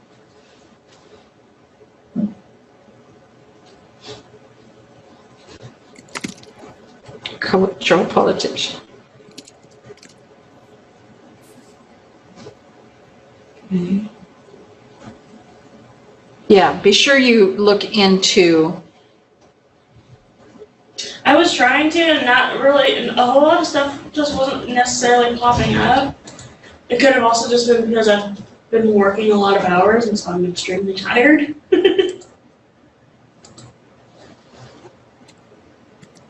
I think an interesting thing you could maybe explore, I don't know if this is something that's really been done before because I haven't researched this as much, but how many or how much access do we have to young adult and children's books that have a confirmed LGBTQ Yeah. character, and it's not some major crisis, it's not Right. some massive part of, I mean, of course it's a massive part of who they are, Yeah, but it's not the whole story. like, yeah, so like Yeah. I was talking to someone about, I don't know if you've ever watched The Good Place. I have not. It's a sitcom and one of the characters is blatantly bisexual, but one of my friends was saying, well, it's not accurate representation because the writers won't confirm it. Right. And I was like, but there's so many innuendos. Yeah. It's a part of her character, but it's not like this. Yeah. Something we have to sit down and discuss. Like, it's just a casual part of who Right. she is. And that to me is almost more accepting than Yeah. like it's some major crisis. So how many and what is that database like, I guess? Right, Does that make yeah. sense? Yeah. That was another thing I was looking into also, because a lot of representation is actually not very good representation. Right. Like with not any, but a lot of stories with gay men, they're more than likely promiscuous. With bisexual women or men in stories, they are almost always considered to be slutty and can't make up their mind about who they want. And I'm just, yeah. But yeah, I'll definitely probably end up looking into that. Kenneth Kidd started writing about it in 1998. And Children's Literature Quarterly did. Go ahead, Alex. Libba Bray has a book called Beauty Queens, in which like teen beauty queens crash on a desert island, and one of them is a trans woman, and they don't find out until like later on. Okay. Cool. And they're like, okay, cool, whatever. You're our sister. Awesome. There's another one, it's like Dante and Aristotle. Yes. That one. Yeah. Okay. I read that one from Lincoln's Roll. Lance Weldy is one of our alums.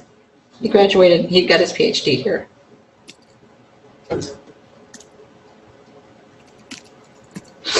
There's fan fiction.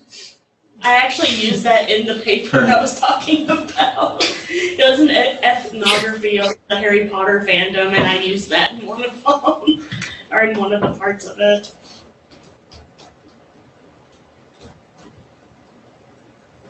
Yeah, there's quite a bit now, and some of it's pretty old. I mean, it's in the 90s. So you want to get You want to look at, the continuum. Yeah. To see what's going on. So that's in the quarterly. Let's see what's in.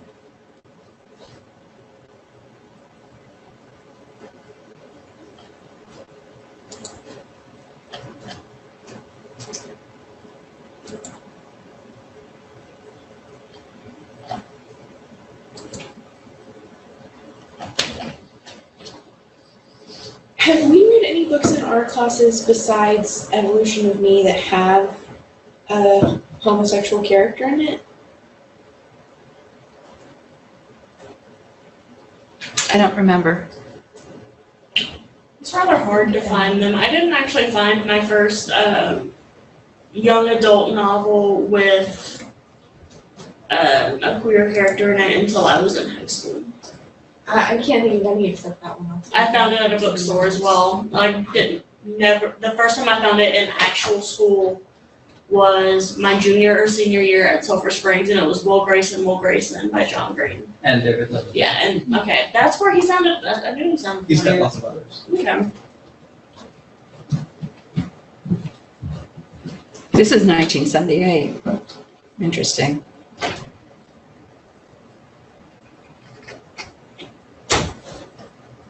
What? Do I not have the? I do.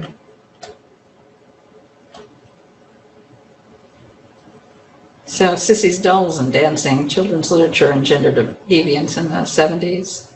I don't know what that is, but it's Out of the Lion and the Unicorn, 2009, not too old.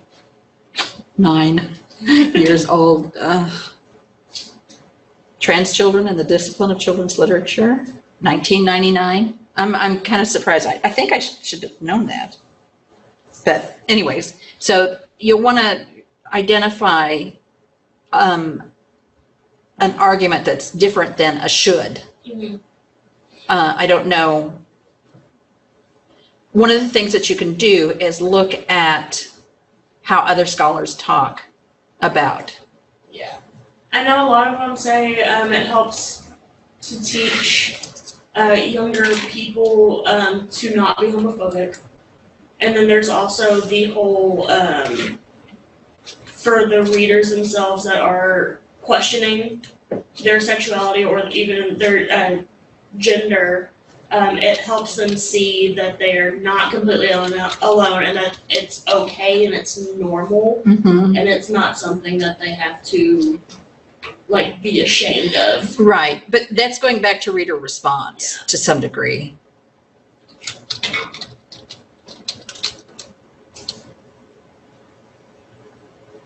What? What? Well, that's rude.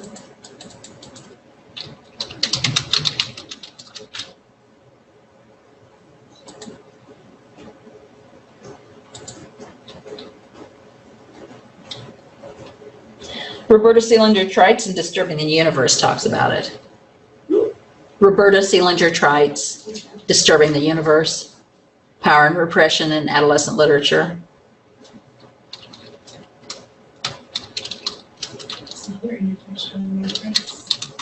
Exactly.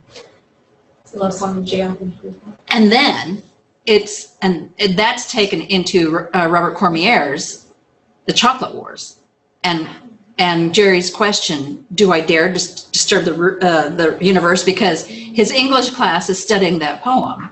So, and then she is drawn from Cormier. I know Madeline Lang also had a whole speech about disturbing the universe, disturbing things, disturbing children's books or something.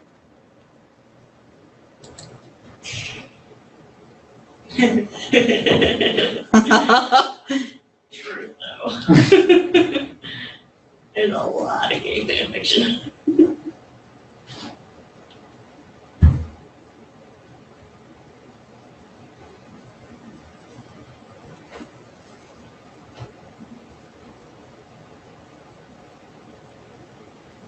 Ways of being male, representing masculinities. I don't know.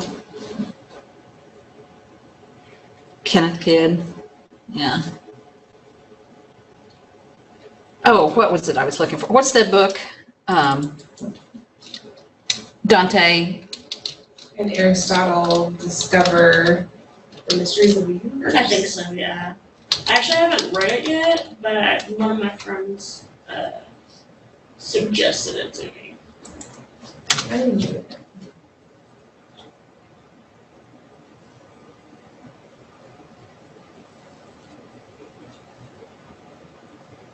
The Secrets of the Universe.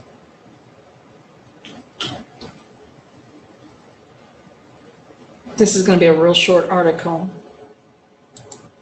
because it's out of the Explicator.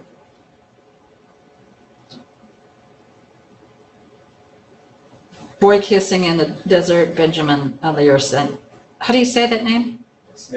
Sands? Aristotle and Dante discovered the secrets of the universe. So if this were if you were putting this in your works cited, that would not be all caps. It would be initial caps. Just saying. So what you can do is identify novels that you know specifically deal with LGBTQ plus and see if there's any scholarship on them. Okay. And that'll help you too. So, yeah, work through that argument a little bit more and see what you think you want to do with it. You could also always, well, yeah, you could do, you could do a kind of a history of how scholars in the journals talk about. Yeah. That'd be pretty fascinating. Yeah. Or maybe just the quarterly, or maybe just the quarterly and Lion and the Unicorn. Mm-hmm. That'd be pretty fascinating. Yeah.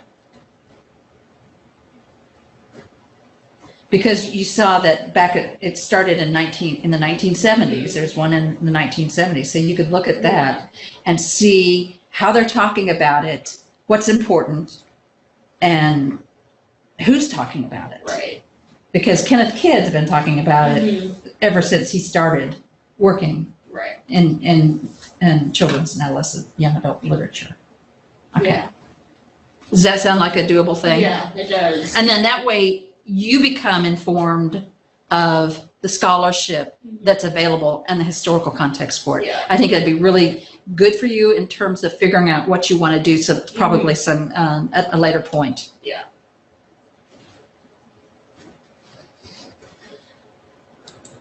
Okay. I think we're making good progress here. Looky who this is.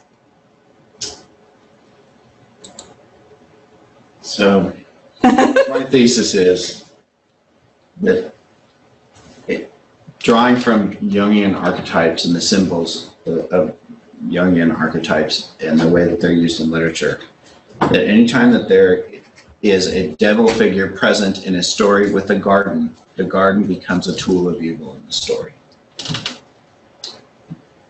So basically proving that in every case where there's this devil figure, and the devil figure is an archetype too, right? Except you can't prove every case. Right, I can't prove, and that was kind of what I was saying, and that in order to be able to prove in every case, I would have to have, myriad references to other works, and But you can it's prove, just not- you can talk about in I could certain prove cases. it in these works, but again, then in our conversation back and forth, the maybe discussion of proving or disproving these Jungian archetypes and the way they've been Yeah, represented over the years is kind of an outdated set. yeah, that argument, and so and maybe it's Joseph not Campbell's monomyth, for instance, and the hero tale. Yeah, and in fact, I have a copy of Power of Myth and I do Hero with too. 1,000 Faces at home that I had referred to just kind of when I was digging through and paging through stuff that I had kicking around the house. Those were a couple of the works that were referred to. The thing was, the works that I want to look at are the relation. There's a clear relationship in my mind. When I was reading Zell and reflected on it, there were some clear relationships between Zell, the structure of the story, the symbols at work in the story, and Ira Levin's Rosemary's Baby. And there's a template, right? That you could even go back and you could say, What do they do in Rapunzel the the- garden in that? It's been a long time since So I the read it. Castavets, I reread the book over the weekend just to kind of refresh my memory, because there are clear a lot of points in these stories where you can line up. I just made some notes to refresh my memory here, but the Castavets have a garden. It used to be tended by somebody else who died, and of course, everybody who, if you're not familiar with Rosemary's Baby, everybody who lives in this apartment complex that Rosemary and her husband move into are basically Satanists, right? And they move into this apartment complex, the Bramford. It's a tower, right? It has this kind of dark history. Love that. There are a lot of symbols in both of the books, right? Mhm. There's the tower. She's kept in the tower. There's a garden. The Castavets keep the garden. Throughout the book, Rosemary has brought these herbs and these herb drinks and these teas by all these people who are I think nurturing the babies inside I of her like the same that. way that a lot. Zell, the mother in the story, Zell, the birth mother, was eating the herbs from the garden of the sorceress, right? Who eventually takes the baby. Well, it turns out Guy Woodhouse, Rosemary's husband, was actually in on it at the end of the story with the Satanists. So they're both betrayed. Zell's birth mother is betrayed by her birth father, right? Right? For the sorceress, I think made a this deal is with the great. sorceress. And the title is Lock the Damn Garden.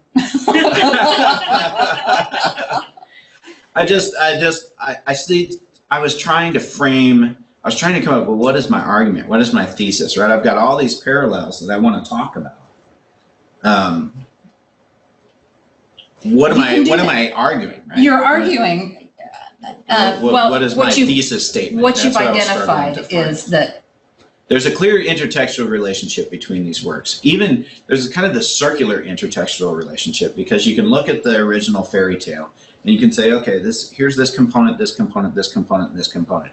It exists in Rosemary's Baby, and it exists in turn in Zell, right? So it's almost like you could argue, I guess, in a way, that Rosemary's Baby used, consciously or unconsciously, maybe that goes towards author intent. I see the look on your face. no, I'm I'm thinking shying about. away from it, but No, I'm not. I'm if thinking. there's a template I'm at thinking work, of the. right?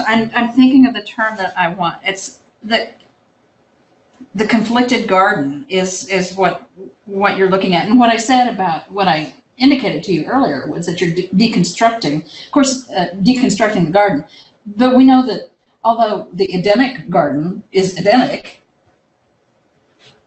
The thing was that there were so many symbols in it, and I just picked out the garden because I wanted to argue something that I felt like that I could focus in on and not have a paper that was all over the place. But there are actually a lot of symbols that exist in both of these. Just take the books, right? The two books. And actually there's a third book which I've read, Isabel, which was written in the mid-70s. I'm sure you guys have maybe never heard of it, but anyway, by Jane Parkhurst.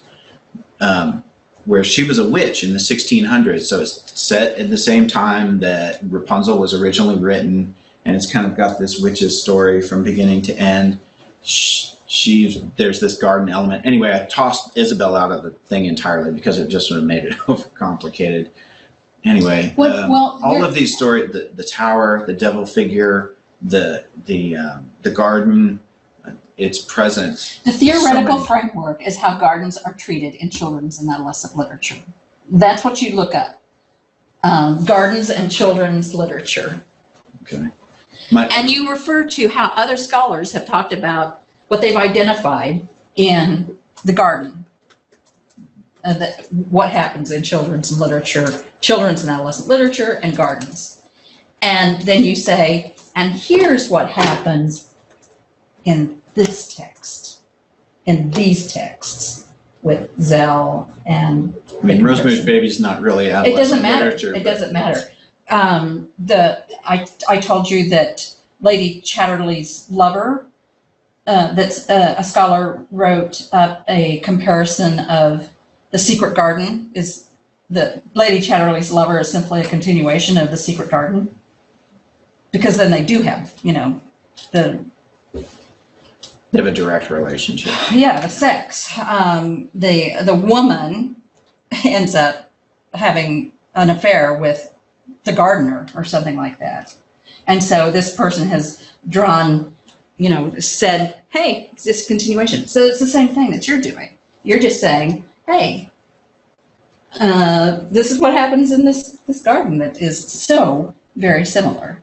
So you talk about how gardens are discussed in the scholarship. And I know that there is some because there's one on Tom's Midnight Garden.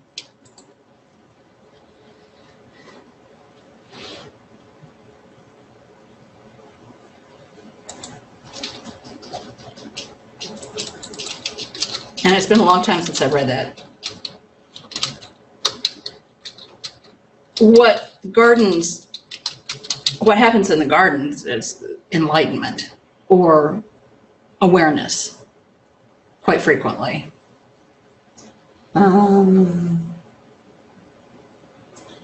Yeah, the archetype was kind of like innocence, right, fertility, that type of thing. But in both of these two, there's this concept of kind of this perversion of the concept of fertility, right? Yes, fertility, but it's like the devil's child, or a child of sorcery, or a child that's been, given away or something like that. I don't know. It's still a little unclear on what my argument should be.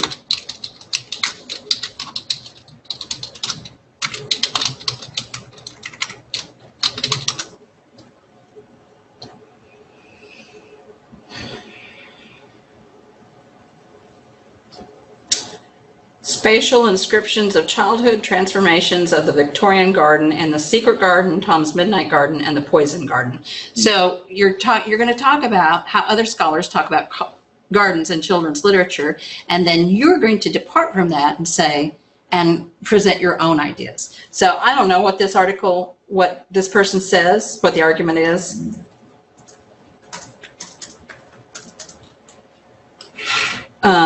Or that one. What's that? Dreiter? Sandra? I can't read that. Who's the author of that one right there? Spatial description.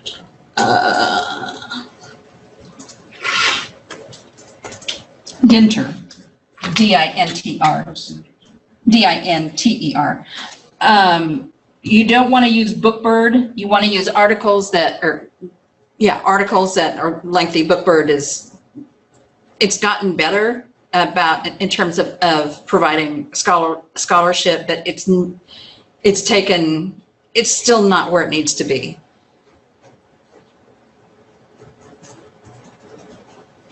All right. Oops, new search. So just kind of adding my take on these stories to the scholarship that already exists. Mm-hmm. Essentially, is that it? Yes. Just stay away from Jung and archetypes. I didn't know it was old school, sorry. I'm kind of old school myself, I guess. That happens.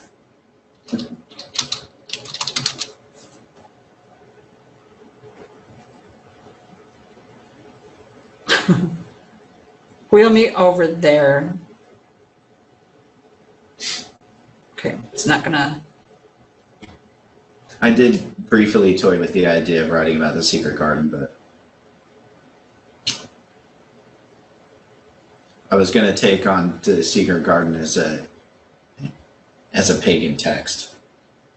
Because I don't think anybody'd argue with you on that either. And this cultivating the gardens of Golden Age children's literature. Joel Chaston was on my thesis committee when I was a master's student, the author of that. He writes a lot about Oz.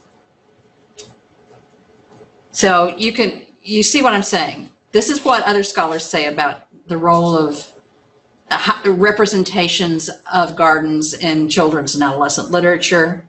But here's one to really think about. And the similarities between that and Rosemary's Baby. Okay. All right, let me try that. And Zell has babies. Yeah, I mean, really line up in a lot of different ways, and that was why I felt like, I think that'll be gosh, there's something fascinating. here. If only I could make an argument out of this. You can. I feel like I could do You it. can. Do it. What you're doing is contributing to that already existing discussion about gardens. Okay. And that, Help me form my thesis statement. yeah.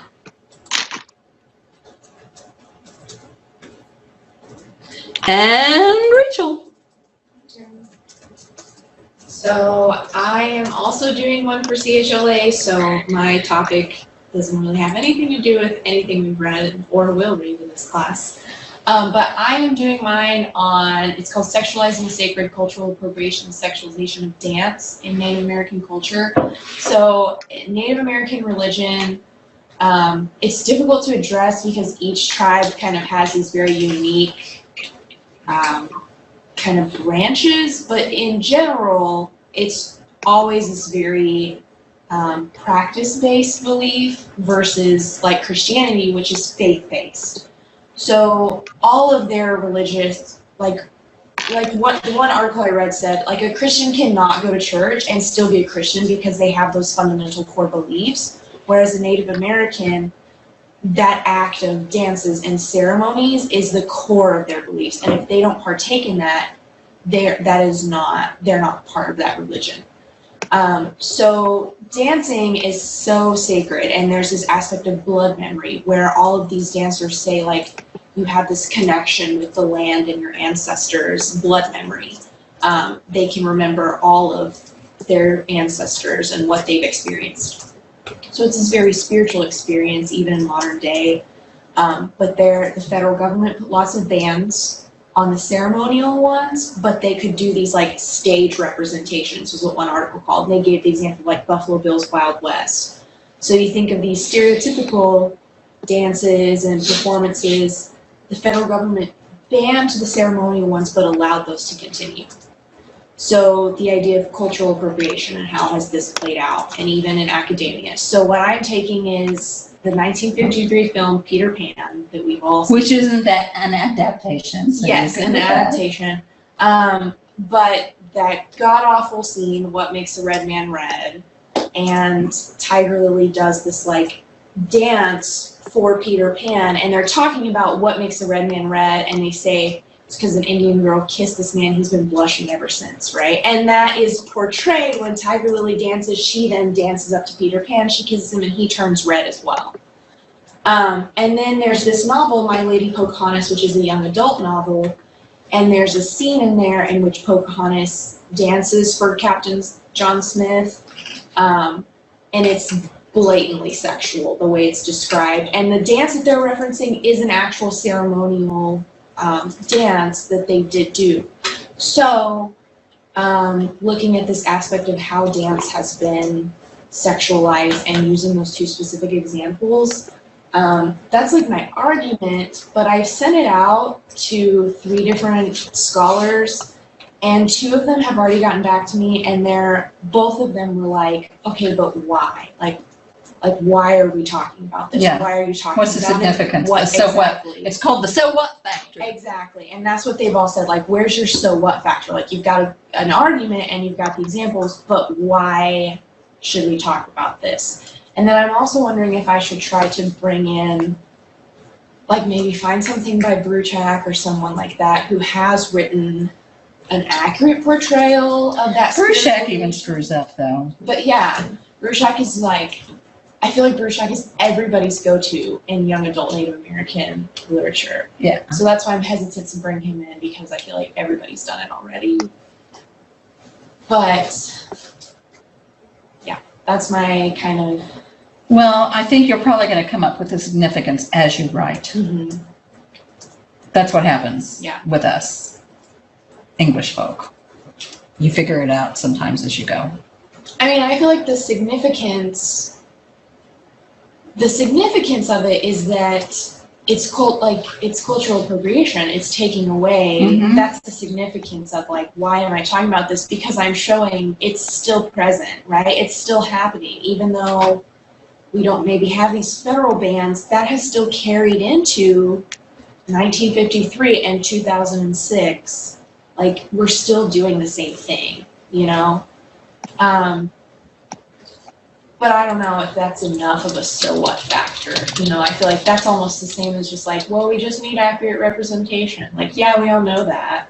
Yeah. But what else is there to say, you know? I wonder if any kind of link could be made between like the Indians, the baseball team, and like how offensive that is, that like people are trying to like say, hey, this is not okay. Yeah, in terms of cultural appropriation, I get what your connection there. I don't know how I could work that in with dance, though, the concept of dance. Because I don't think I wouldn't have to explain what cultural appropriation is, right? Like, You do. I do? I feel like I guess because I know what it is, I assume everybody else does too.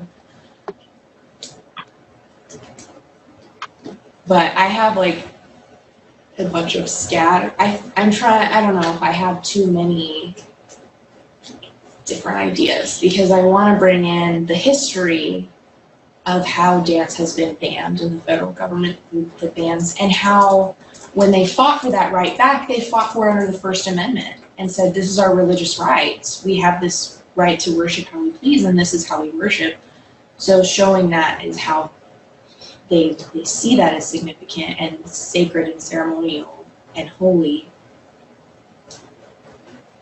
But I don't know if that's like too far off topic or if I could just find enough. It's there. I'm convinced of it. Yeah.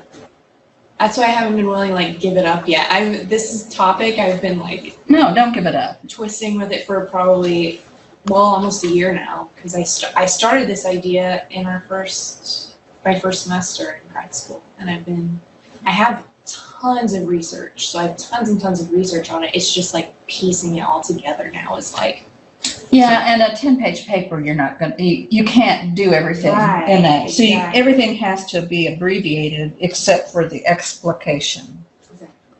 Yeah.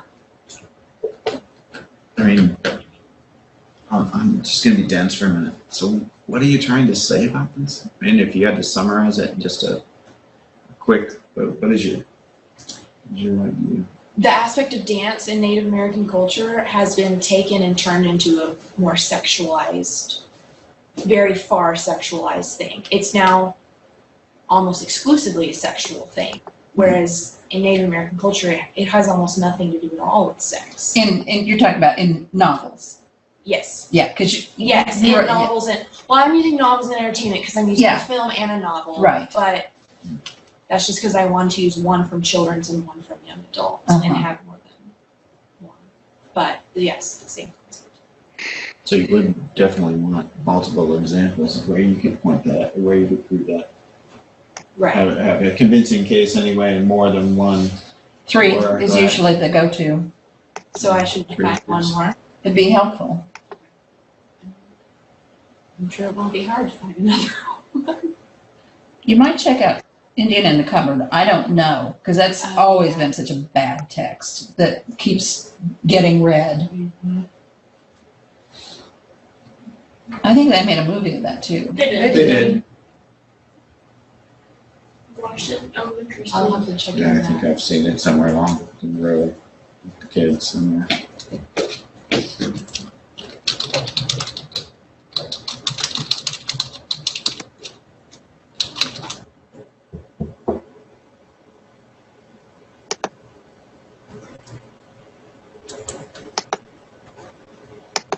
Start celebrating Halloween.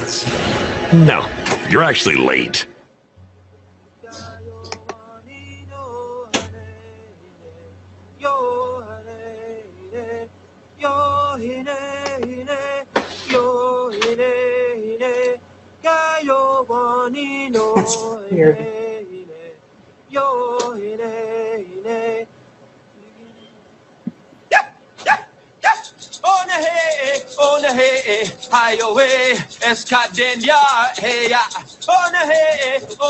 That's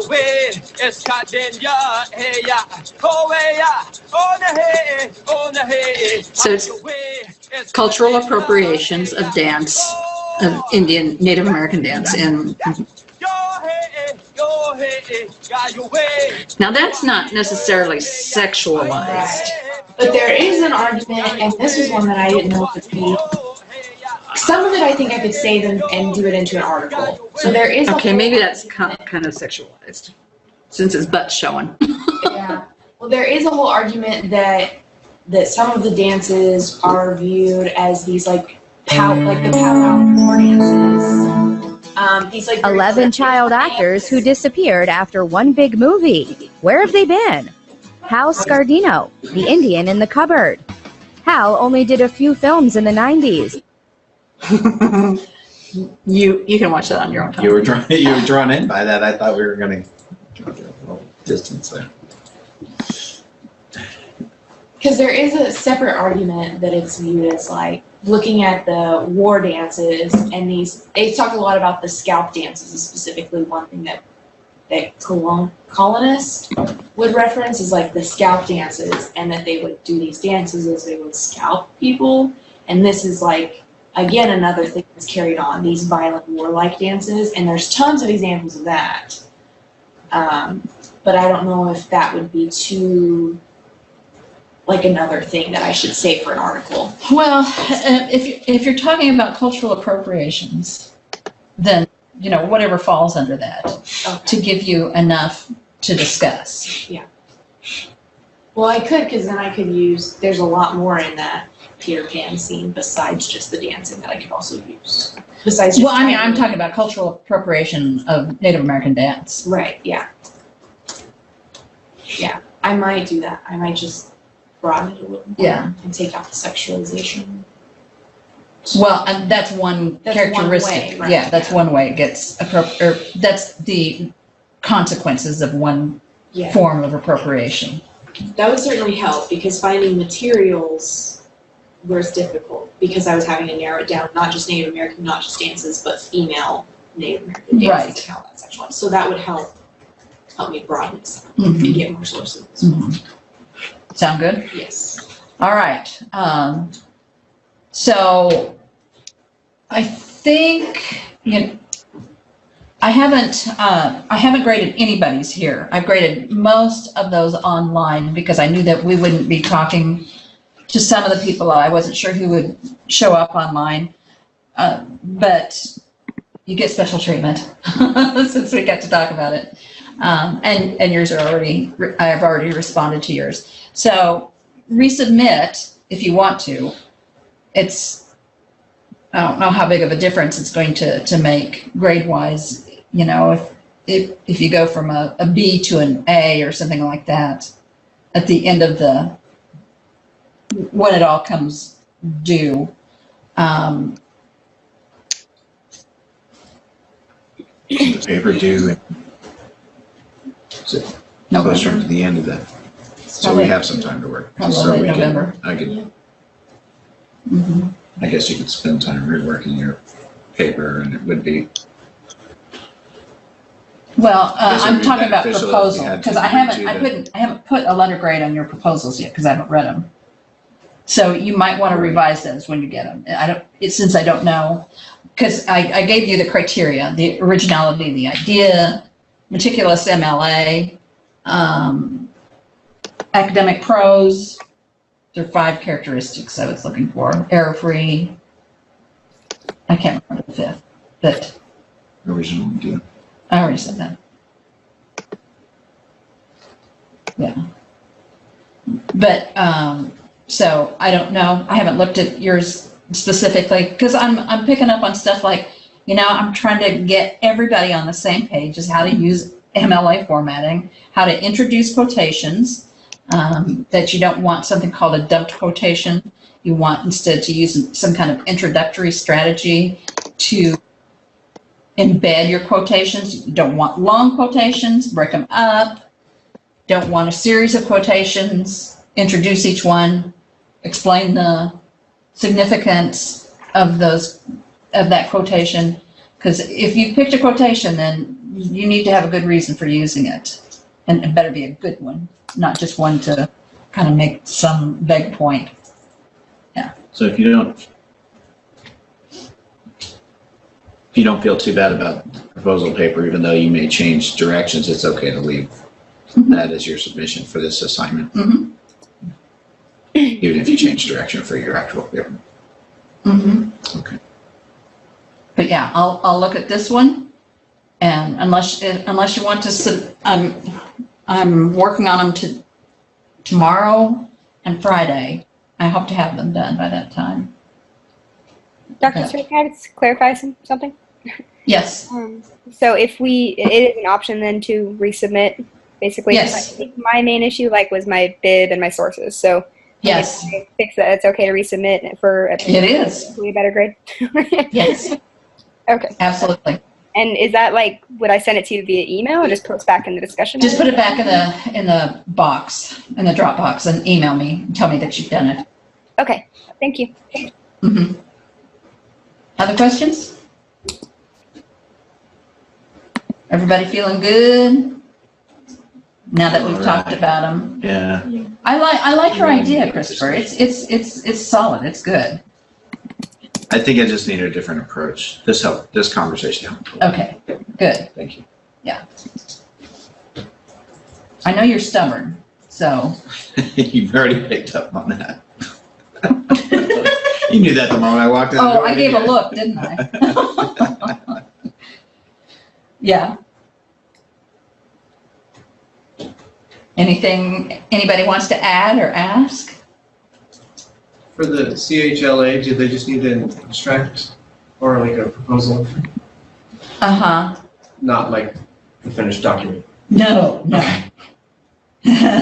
No, because you don't want to do that until you've been accepted.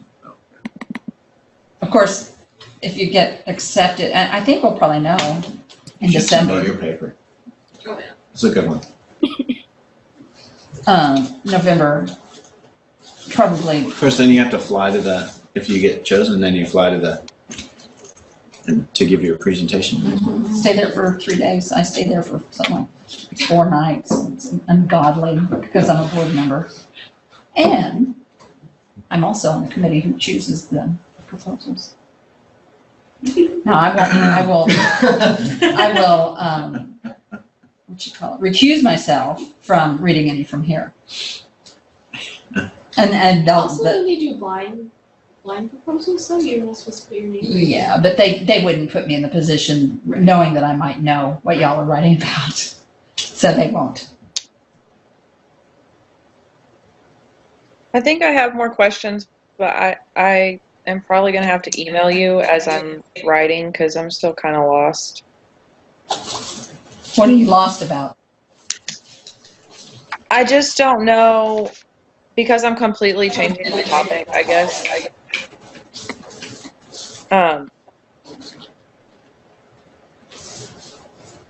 I feel like I want to talk about, like we said, the different types of mothers in Zell. Mm-hmm. But then I guess I'm not really sure what my argument would be because I feel like I can't argue how that would affect Zell's mothering because we don't know enough about that. I mean, she has the twins, she, gets back with Conrad and then it's the end, pretty much. Well, I think you could argue that Zell,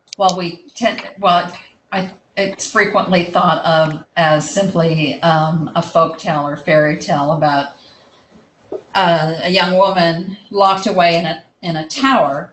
In reality, you're arguing that it's more about mothers and motherhood than anything. That's an argument. That's a solid argument. Okay.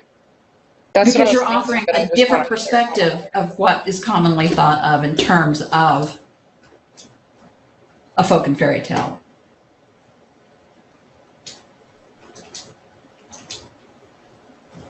Does that make sense? Yes. Okay. Aren't you glad you have me? Definitely. I still think you could argue that Mother was a good movie. Well, she can, yeah. Could be a component of She's the good mother. It would be interesting to look at Zell. She's technically the good mother, right? But she's controlling and everything. And Zell has great difficulty breaking away from her, even when it comes to light. If she's a horrible person, she still thinks like, oh, she can be with me. Whereas in Tangled, the mother is explicitly the whole time like doesn't care about Rapunzel, just about her hair. She's all about herself. And when Rapunzel finally identifies that, she has like you said, Chrissy, like this clear cut moment where she's like, this is a horrible woman and I need to leave. But Zell never has that. So looking at the type of mothering and how that affects the two different Rapunzels, it might be too much though. If you have, it might not be enough if you're just talking about the two mothers in Zell and Tangled, or all of the mothers in Zell and the mother in Tangled. No, I was saying you talk about the two mothers and then you talk about how that affects the two Rapunzels. So the one Rapunzel still says like, oh, but come with us. Yeah. When she realizes, and the other one says, get away from me, don't touch me. Like rejecting the mother. Right. Which is what she's supposed to do psychologically. Right. Developmentally. So how does the mothering affect how they see, does that? Yeah. Kirsty will figure it out, won't you? I hope so. Are you all freaking out? Just a little bit, yeah. Okay. I always freak out. Isn't that a requirement to be an English person? You have to have a freak out moment over what you're writing? I had to go on drugs. Seriously, I had to go on Prozac to handle it. Does that make you feel better? Still on it. Well, I just started new medicine for my hip, but I don't know, maybe it's affecting my processing. It could be. It's a Vicodin and chase it with beer. Just kidding. No, it's not Vicodin. All right, so you pretty clear on stuff? All right, I'll get to your guys's, I'll finish up the online folks. I'll get to your guys as soon as I can. Email me if those of you in class are going to dramatically change your proposal, and I won't look at the one that you've already submitted. Okay, I'm gonna check that. Okay, so go ahead and change it, get it uploaded. How fast do you need those revisions, Dr. Stewart? I want to see them so that I know that you're on the right track. So as soon as you can get it. Okay. I can't remember the comments that I made. Oh, I know. Yeah, that was totally away from humor. Right. Yeah, totally changing, like rewriting the whole thing. Yeah, get that to me as quickly as you can so that we can go over it and I can give any advice that might be helpful. Okay, thank you. Okay, all right. For those of you online, you will not be responding to the discussion tonight. So there won't be a lecture, a response to lecture post. But it will be available. It will be available. Am I making that clear? Yes, ma'am. So you won't, you normally have to write a response to the lecture. You won't be writing a response to this lecture. Okay? But I will be sending out the link as soon as he gets it ready for us. Okay? Yes, ma'am. I guess that's it for us then, folks. That's all, folks.